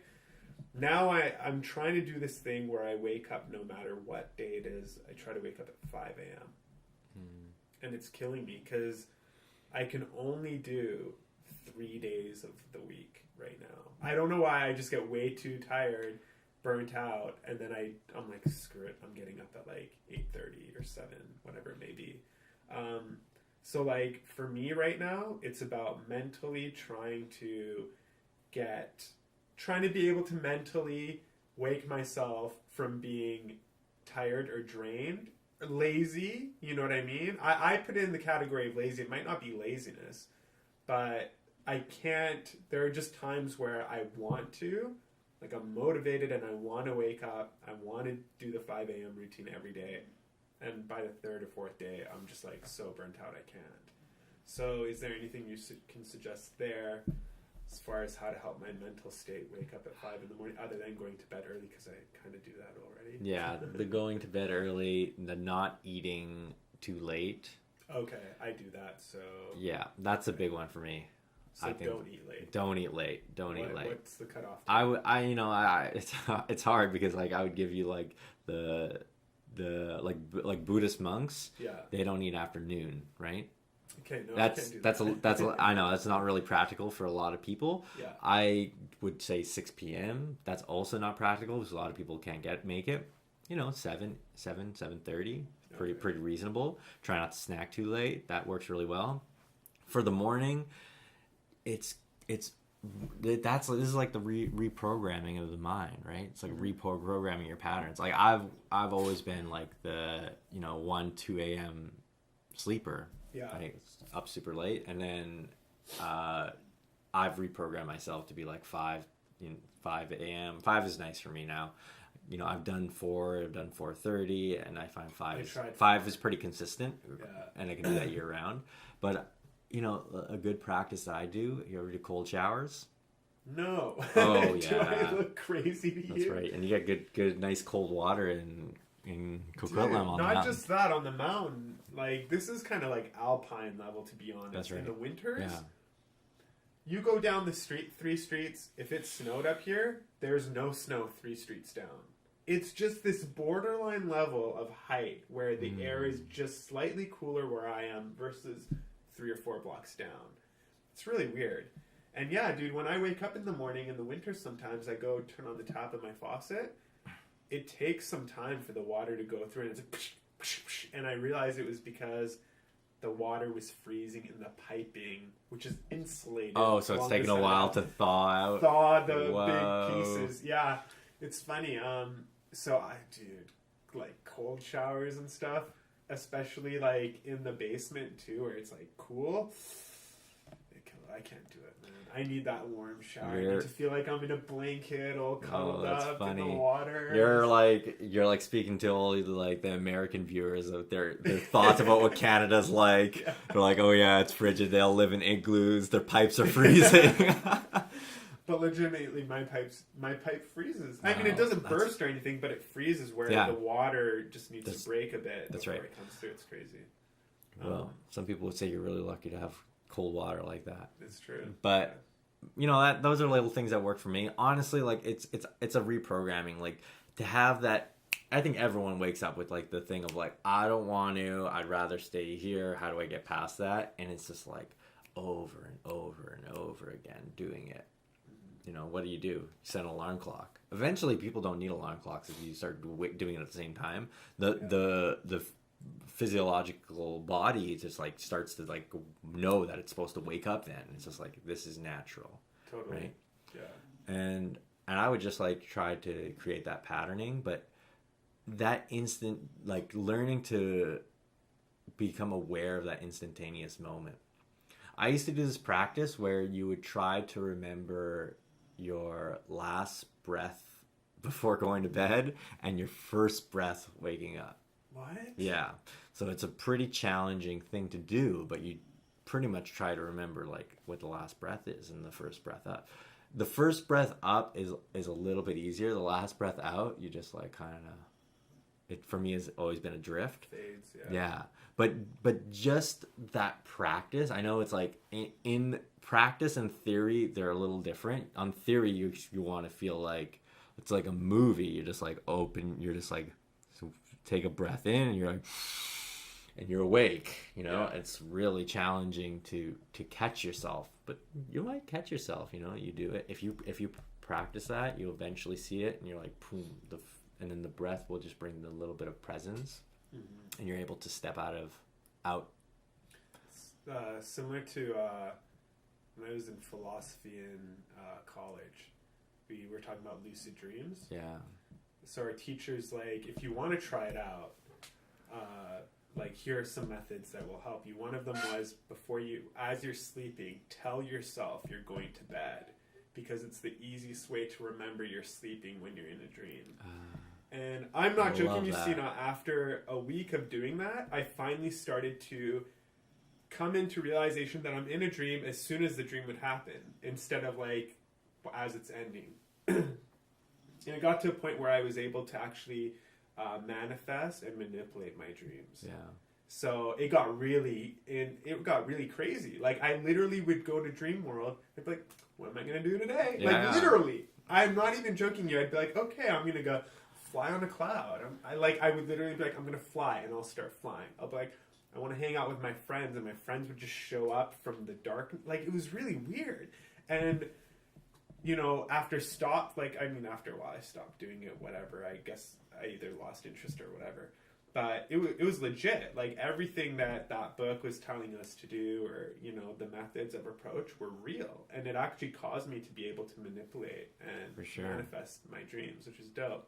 And then how does that come into your life? Like that's a extremely powerful tool. Like people are looking at how to use your dreams, like either looking at the dreams as like, what do they mean? How are they dictating your life? But if you're doing lucid dreaming, then you're like really creating your own dreams. Yeah. And then what does that do? Stimulate your imagination. Well, everything has to start from a thought when you want to create something. So you start imagining things, even though like they could be as like imagining like your group of friends or like one friend. You might even just end up like they'll naturally call you the next day and you're like, wow, why does that happen if they live across the world? Yeah. And those weird coincidences happen in your life, but it's like, I think that, you know, when you can start taking control of that, I'd rather find a way to lucid dream. I think that's an amazing skill that you had. But think about somebody that doesn't have control of their dreams. And that's when you get nightmares. Yeah. And like then your imagination's like on its own course. Yeah. And you're like, whoa, what does it mean? And they could like put you into a swirl. I will look up the name of the book that. Yeah, I'd love to hear more about that. And I will send you the name so you can look it up. And dude, it blew my. I wasn't even into this kind of stuff, like lucid dreams and shit. I'm like, no, sure. like you hippy dippy crap or whatever. Yeah. But once I started doing it after the first week, I'm like, whoa! Like the first time I realized I was in a dream, I woke up. Yeah. I'm like, damn. Then the second time I realized, I'm like, oh, I'm still here, but I couldn't control or manipulate the dream. Mm-hmm. Then the third time, fourth time, it got better, crazier, right? Well, I think that's a real thing. Like, okay, here's a parallel to look at. Like, look at biological twins. Yeah. Right?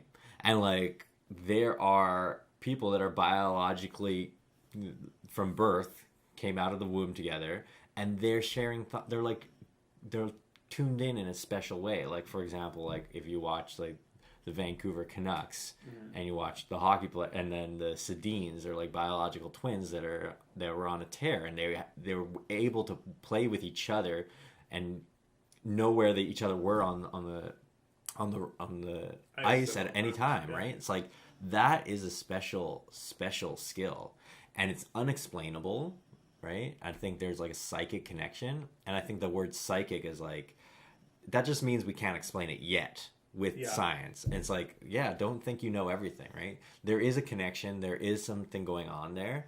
Eventually, hopefully, we'll be able to like explain it in a scientific approach of like, hey, this is what is connecting you. It's like dolphins with sonar, like they're connecting to each other through a different form of communication. Going back to the whole alarm thing of waking up. So I can't wake up like with my alarm. Like, I mean, I can if I get up. But sometimes I just can't physically get up and I just turn it off and I go back to bed. But one of my friends, and I think I'll probably bring this guy on the podcast too. Do you know Winston Tam? I do. You know his Ruggie? His Ruggie, yeah, I do. Okay, it's like the rug alarm. Yeah. Okay, so I love that. Our friend from high school, Winston. I didn't meet Winston until after high school. Yeah. I actually met him because he made sweatpants first. And I thought they were cool. And I'm like, Winston, let me help you. Like, maybe we could work together or whatever. So Winston decides to make an alarm clock that is a rug that essentially goes by your bedside. And you have to step out of bed, step onto the rug, which actually feels really nice. I don't know what material it's made of, but apparently it's really soft and cushy and perfect. So you step off and you have to step on it. I think it's for 5 seconds before the alarm turns off. When the alarm turns off, it then gives you like a quote, like some, motivational quote of the day or whatever, right? And it's at random. It generates it at random. It's whatever. Like your tea. Yeah. Like the end of your tea packet. Yeah. So he came out with this thing and it's called the Ruggie. And actually, like, online, it got a lot of crazy hype and reviews. Like, I saw it on a bunch of different things. So check that out. If you have problems waking up, getting out of bed, go check out the Ruggie. And Winston, if you're listening, I'd like to have you on the podcast to talk about the Ruggie and your sweatpants and all that crazy stuff. Yeah. But I'm thinking that I might need to get a Ruggie because this ain't cutting it.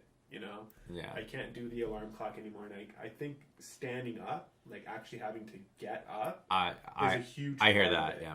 I think he tapped into something that isn't really tapped into when it comes to waking people up or alarms. Is standing up is a huge part of getting out of bed. And if you could force somebody to stand up. For sure. You should get the phone on the other side of the room. I used to do that. I used to actually put the phone here. Yeah. So I would have to come around and go here and go get it. That's right. Yeah. But it's just so inconvenient because sometimes I want the phone, like when I'm in the bed, to quickly like send a text or something. Also, another technique to help you sleep a little bit easier. What's that? Not look at your phone before bed. Yeah, but you know what I mean? Like you put it away and then something goes blink and you're not asleep yet. You're like, oh, I gotta check to see what that is. Yeah. So I don't do that anymore. I don't usually have a problem waking up other than that 5 a.m. call time. So now I'm thinking I'm going to get a Ruggie, see how that goes. Yeah. So maybe if I get Winston on here, I'll get him to bring me a Ruggie. And maybe we'll even be able to give one away if he brings one as a prize or something. That's rad. But yeah, so anybody out there with trouble sleeping, hit up Winston. Check out the Ruggie. Check out the Ruggie. Shout out to the Ruggie. Winston, send us some Ruggies. Both of us. That's right. We're both giving you props.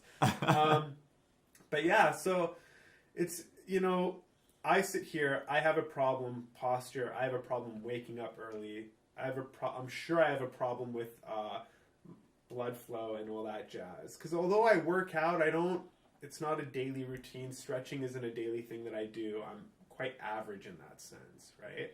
So I got a lot of insight as to things that I could adjust to sort of help those. But is there anything else that I could do other than the 5 things that you mentioned? Or do you have any books in mind that you were talking about? Maybe like reading up on some stuff. Is there any yoga or yogi books that anybody interested in yoga that hasn't really pursued it yet, or maybe is just a beginner at it, should definitely take a look at to understand, I guess, the full concept of, is it yogiism? Yoga? Being a yogi. Being a yogi? Yogic lifestyle. Yeah. I think, like, you know, my approach, like, I used to, like, wear, like, you know, traditional yoga clothes. I always had the beads. And, like, for me now, it's just, I think, like, the way that I look at yoga is a very universal way. Like, I see yoga in, like, electronic music, and I see it in everything that everyone's doing. Really, what I would encourage people to do, maybe just try to be a little more open-minded. Be a little bit, like, when you want to pick out a book, be a little more open. And I've always been kind of one of those people that I would never read a book if it was gifted to me. If it was gifted to you? Yeah, just like, Why? it was just like, I felt, not that I wouldn't read it, but I would always feel inclined to have to read something because someone gave it to me. And it would always be like, oh, well, I don't know if this is what I want. Because I've been looking up for books that, like, are validating what I want, or they're things that I'm completely drawn to. But sometimes reading something that isn't necessarily in your field is, like, such a big blessing to, like, gain some insight, and you don't even know where it's going to come from. Recently I've been reading a book called Quiet. Okay. Yeah, it's by Susan Cain, and I've been loving it. It's about looking at the qualities of the benefits of being an introvert in the society that has an extrovert ideal. Like, now with the concepts of social media and getting yourself out there, this all started way back in, like, in the 20th century, right at the beginning of the birth of the salesman. After the Industrial Revolution, then we started all these products. Then it became this idea of the salesman, where people have products and they're trying to push their products. So people became, in the sense of trying to put themselves out there, going to door, selling a product through themselves, and it became this, like, extrovert ideal. And really in our cultures now, it's like, get yourself out on social media, make sure you're marketing properly, like, doing all this stuff. And we have this extrovert ideal in our society, and it's talking about, like, the benefits of introverted qualities of people. And I felt that, like, people need to know themselves to find out, like, if you're trying to fit in an extroverted society that values it so much, it's going to be really hard to be happy, because you're going to be able to go into social situations. You might not be the person that needs to speak in front of a crowd, right? Like, that's might not be who you are. But there's like this thing that we put this power that we put behind that. And I think that, it's a great book to like allow people to like give them a little more understanding about like the benefits of being an introvert, the benefits, like without that, like look at the great introverts in our society. It's like Bill Gates, that guy kind of does a little bit of both. He's like completely like can be on his own, develop what he needs to, and then still go out in front of a conference and just like share his way. But he's like and like Albert Einstein, and most scientists are like this. The introvert has like the perfection refinement quality, where an extrovert is constantly like putting stuff out, right? Constantly expressing, which is they're both amazing. But I think like for me that book has been like a big wake up call, and it's like, wow, like let's encourage people to like be the way that they are. It's like when kids are shy when they're young, it's like, hey, is it a bad thing, or is that just the way they are? Maybe they're brewing up something. Maybe they're gonna bring out this like great invention to the world. Maybe they're working on a special project that's gonna be like life changing.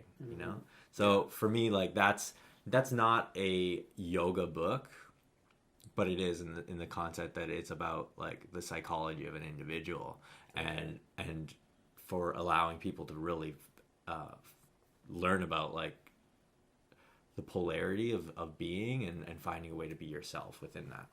So that's one I would recommend if you're looking for if people are looking for more yoga books. I can always like give some recommendations, but I'm kind of a yoga nerd. Like I've looked up, there's a lot of different not a documentary. I'm just thinking like, I forgot the word, like a book about someone's life. Biography. Yeah.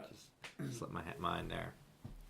So you can get, I like to look at like the stories of individuals, look at like people's routines in their lives to see like what really works for other individuals, and then finding, okay, well, like, what's the common thread. And I've also read like the reason I still drink coffee is literally a common thread that like these people, a lot of people start their day that have had influential roles in the world with a cup of coffee.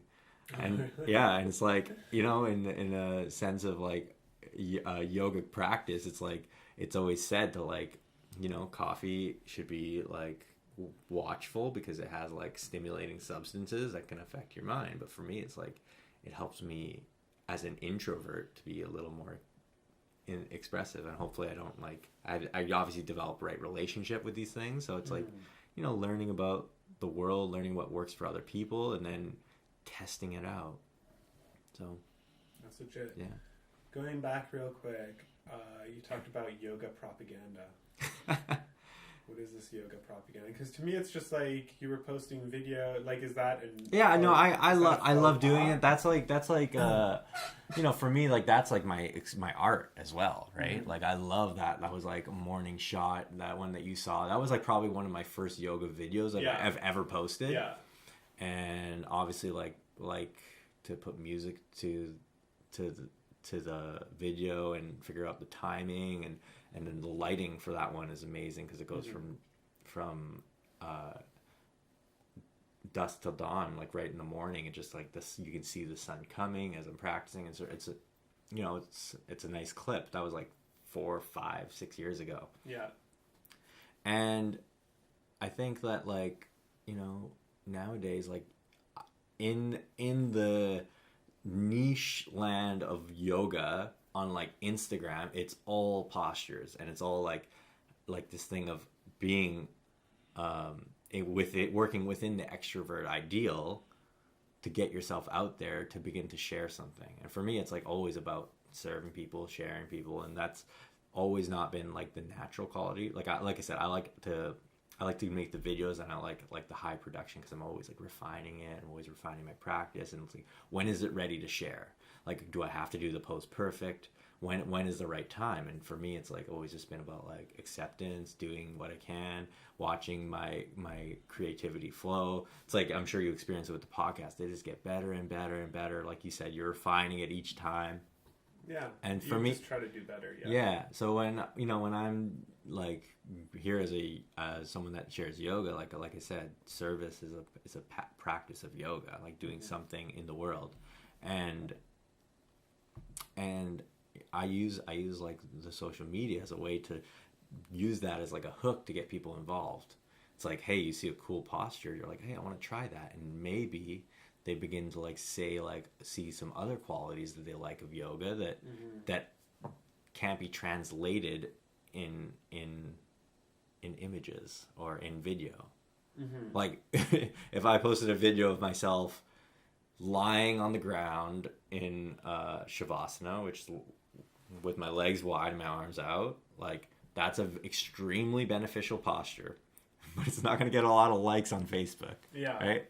Yeah. So you sometimes need to do the things that you get the attention, and then share a little bit of the roots of what the intention behind the posture is.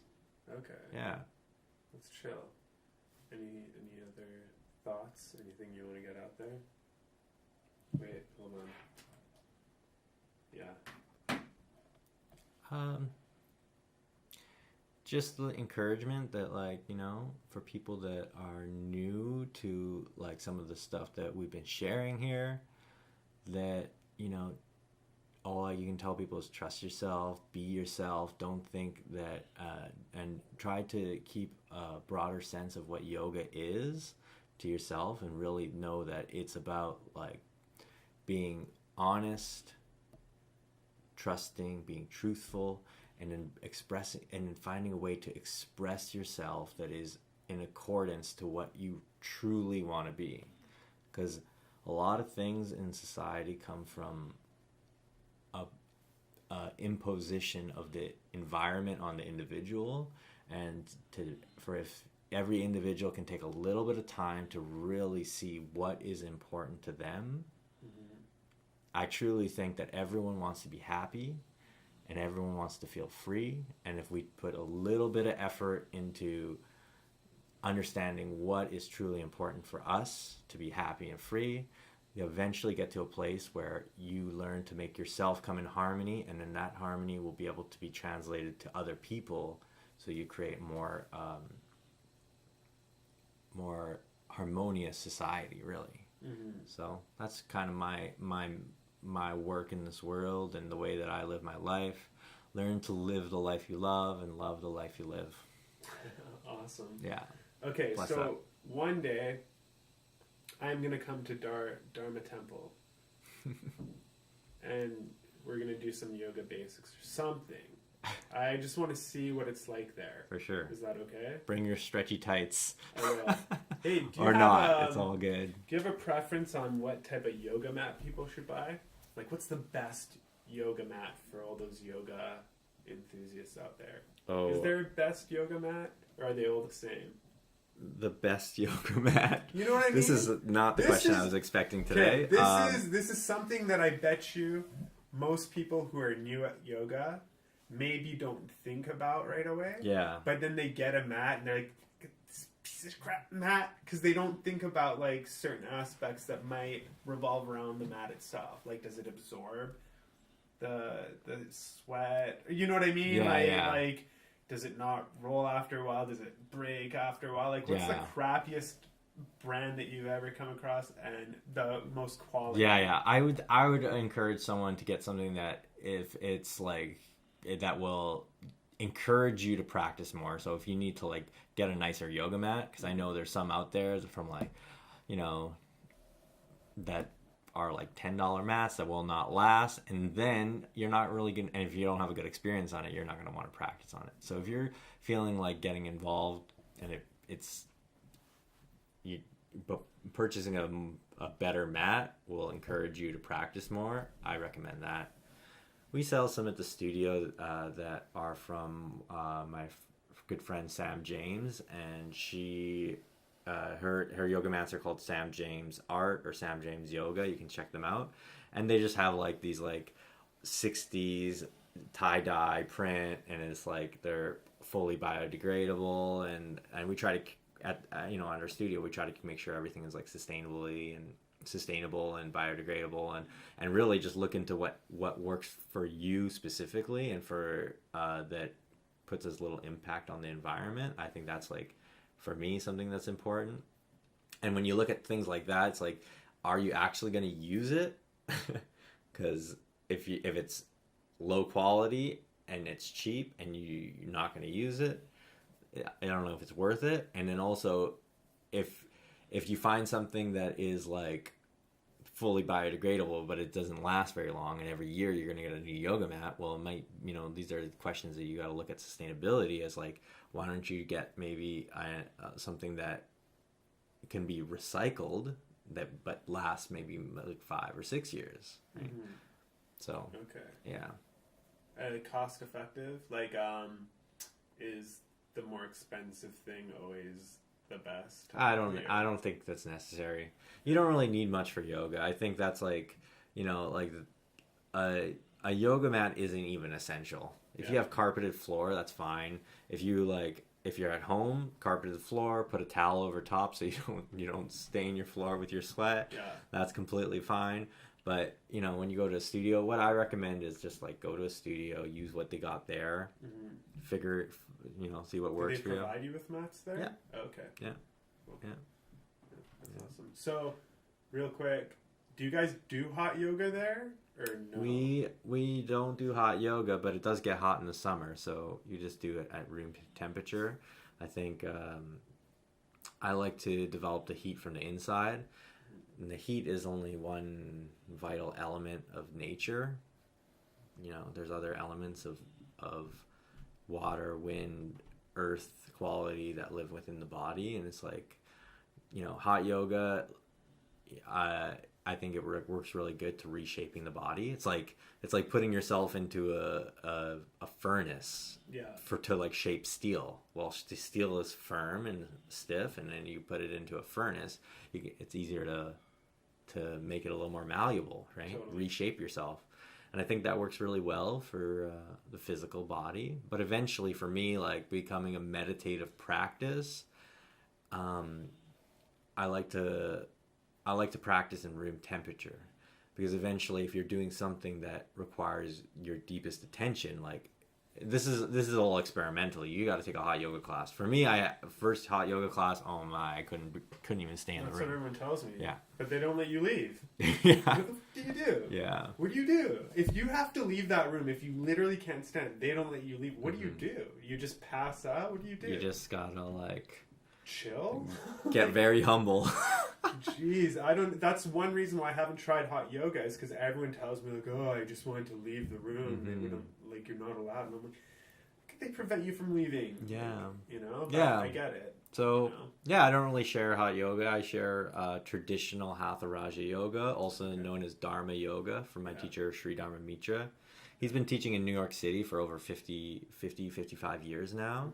So I usually teach like a traditional practice in a modern context.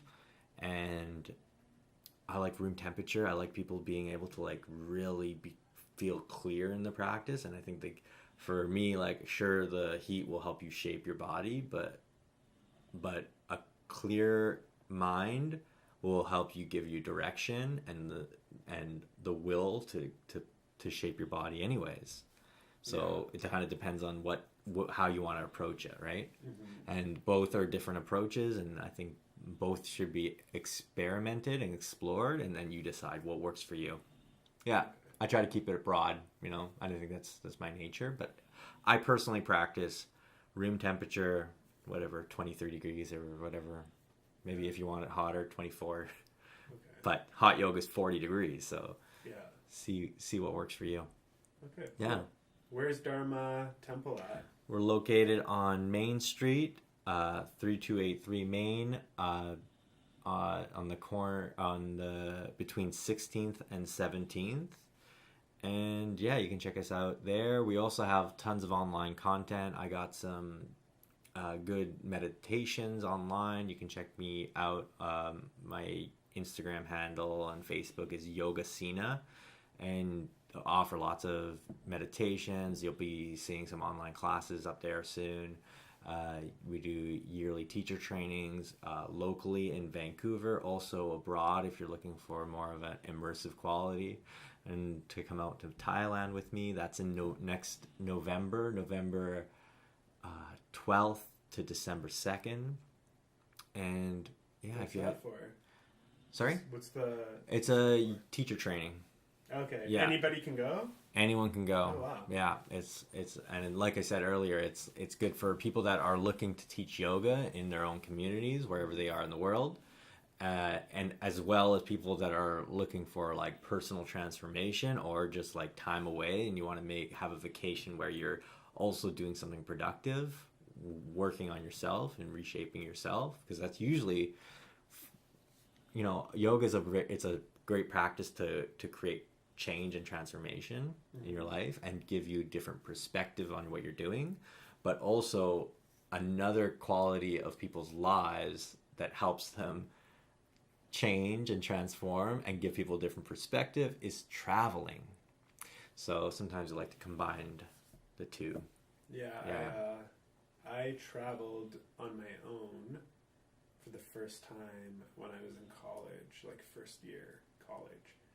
And I was scared at first because I was actually supposed to go with a buddy. Yeah.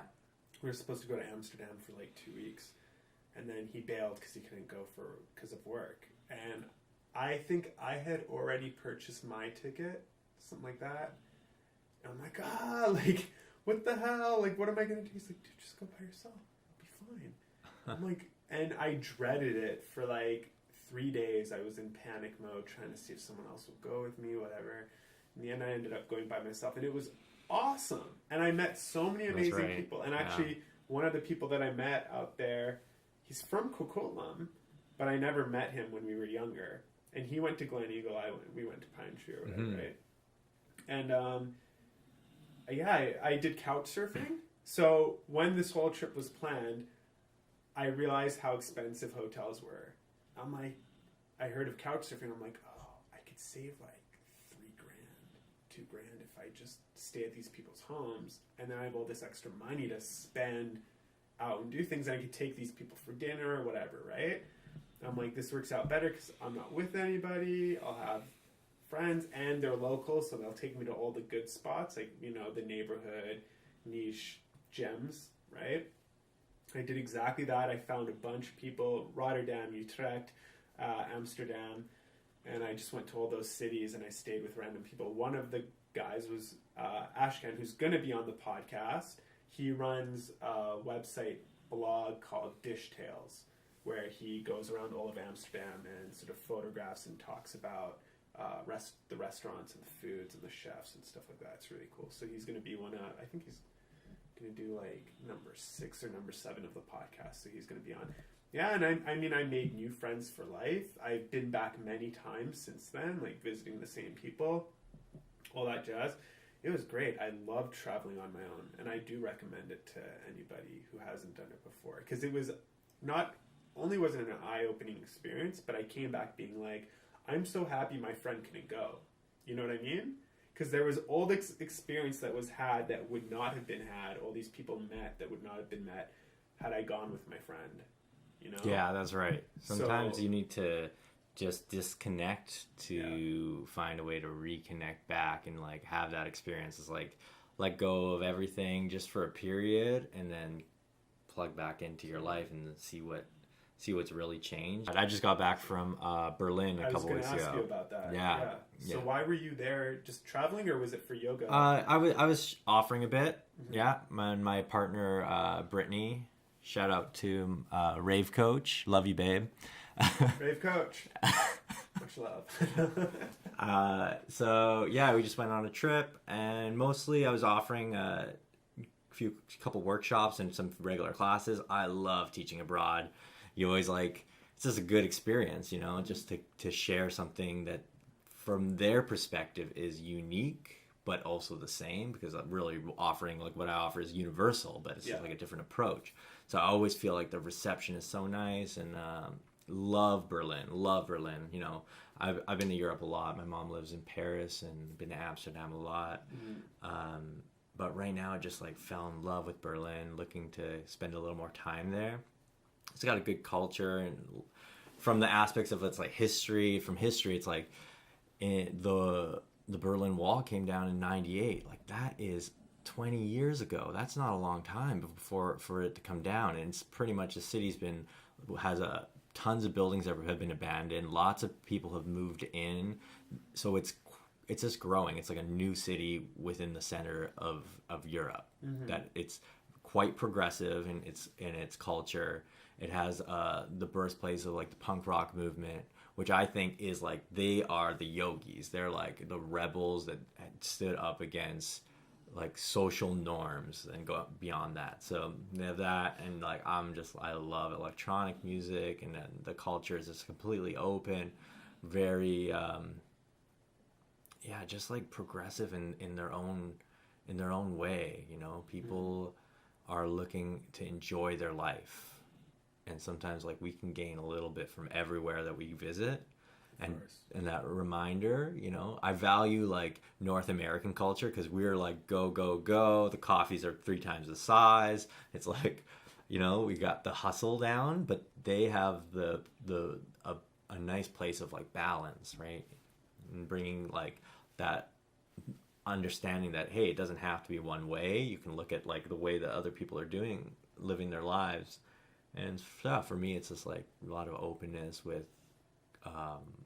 What's happening in like the yoga communities there, and the way that people are looking to enjoy their daily life, the way that they enjoy like there's an openness with the nightlife culture, where I find like in North America it's like frowned upon to go to a nightclub. Like you can't go to work and be like, yeah, I was out partying until like 5 a.m. last night. It's like over there it's like that's completely normal, and that's completely fine. And it's like I'm enjoying my life as you should in whatever context it is. So totally. I felt there's a nice little openness, and also a great place to visit for people. So yeah, I'll have to go there sometime. I haven't been. Spain kind of drove me crazy. I loved it in a good way, or in a good way and bad way. Yeah, the times drove me nuts.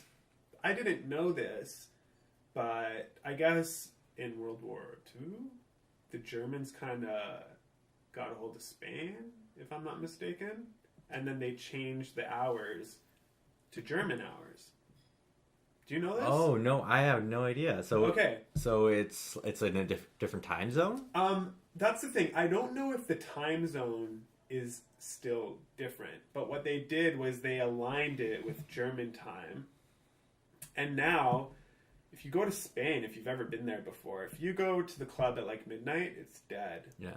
If you go at 3 a.m., it's just getting started. Oh, yeah, it's German time. Yeah. And then they end, like the party ends at like 6 a.m. and everyone goes home. Dinner, we would go have dinner at 6 p.m. It would be dead in the restaurant.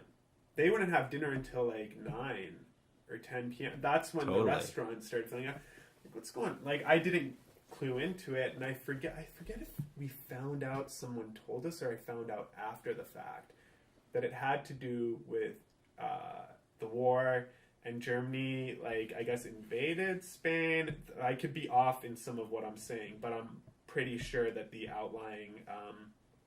underlying issue was that Germans invaded, got a hold of Spain, changed it to German time so that the Germans there would just be more in par. Yeah, that's right. With the timing that's happening there. And then ever since then, it just stuck. Like, it just stayed that way. Because the culture changed in that way, and then they didn't change back. They didn't revert back. So that was really interesting. But I loved Spain. Barcelona is amazing. I can't wait to I love that back. place, It's great. I got lots of homies out there, so I love Barcelona. I can really like say something about like the timing, like in Berlin, like most yoga classes in Vancouver a little bit earlier, they had a master class, so it's like their the big class of the day. In Berlin, I taught this 2-hour practice, which is pretty long time to have a class, from 8 to 10 p.m., which is unheard of in Vancouver. Yeah, quite late, and it's like the thing that you do before, I guess, going out on a night, and it's like. For me, that was like, oh, okay, that's a different way of doing it. Totally. For me, it was awesome. It's almost opposite of... Yeah, where here, it's like, here I'm usually teaching like 7 a.m. classes.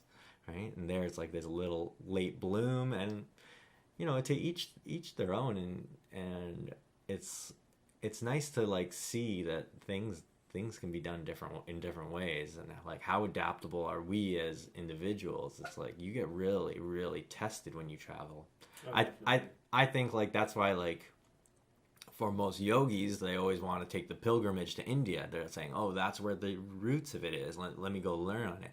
But like from my experiences, like what you can get from yogic teachers, you can find that nowadays, like those teachings are universal. You can get them anywhere. Yeah. But it doesn't mean India isn't a teacher itself. That place, it'll test you. You're gonna get sick. You're going to have to experience that. It's going to be hard to communicate. It really pushes you. And it's like, the lifestyle's different. You have to understand that, like, there's going to be cows on the road walking through, and there's going to be smells, and there's different things that are acceptable and unacceptable, right? And it's like, it's so eye-opening to experience these things, like how vast the world really is, how vast cultures really are. Totally. Like, isn't that like, yeah, it's such a beautiful, beautiful teaching. So anyone's out there, you don't want to go to yoga class, go to India, go travel, go anywhere else. That's crazy. Yeah. India, not on my list to go. Not at the top, at least. Yeah, sure. One day, maybe. Any final words? We could wrap this up for you. 2 hours 15. I think I'm good. Just love to everyone that spent their time listening to this. Really grateful. I think that I value people's presence more than anything. So putting people's giving their time, energy, and we're doing the same for others. So definitely. Yeah. I'm thinking of all the people that know both of us in high school, who haven't seen us in a very long time. That's right. Who are going to see this eventually. For sure. Just be like, oh, Sina. All my friends in the COQ. Yeah. Lots of love. Represent. Mm-hmm. Before we go, last time, Graham was here last time, Cutting Edge Nutrition. He brought some prizes to give away. I said if you comment Cutting Edge in the comments of the YouTube channel, that you'd be entered in to win. And I don't know how many people watched the video. I think like almost maybe 100 or so. But only one person commented Cutting Edge. So Jared... Good odds. Yeah. So see, everybody, if you did not comment, if you did not win, you want to hit subscribe now. You want to comment next time, because every time I have a guest that brings something, you have a better chance of winning it if all these other people aren't commenting. And the less subscribers I have, the more likely you are to win. And even if you win, so let's say we get to 200 subscribers and you win the hat. If we get to 300 subscribers, you'll still be entered in to win. So you could win multiple times, many times. And as Jared found out, he just commented he was the only one. Not that I care, because somebody did comment. Mm-hmm. So Jared, you won yourself the protein prize pack. I'm going to send that to you, and you will receive it this week or next week, depending on Canada Post, because they're on strike. So props to Jared. Thank you to Graham, who provided the prize from last week. Sina, thank you for coming. Hey, man, thank you. Any so last happy words? to see you. This is your chance. Happy to see you too. I'm good, man. Always. Yeah. Word. Yeah. Okay, cool. That's the end of the No Fun City podcast. Please hit subscribe, like, share, comment, all that jazz, and we will see you next time.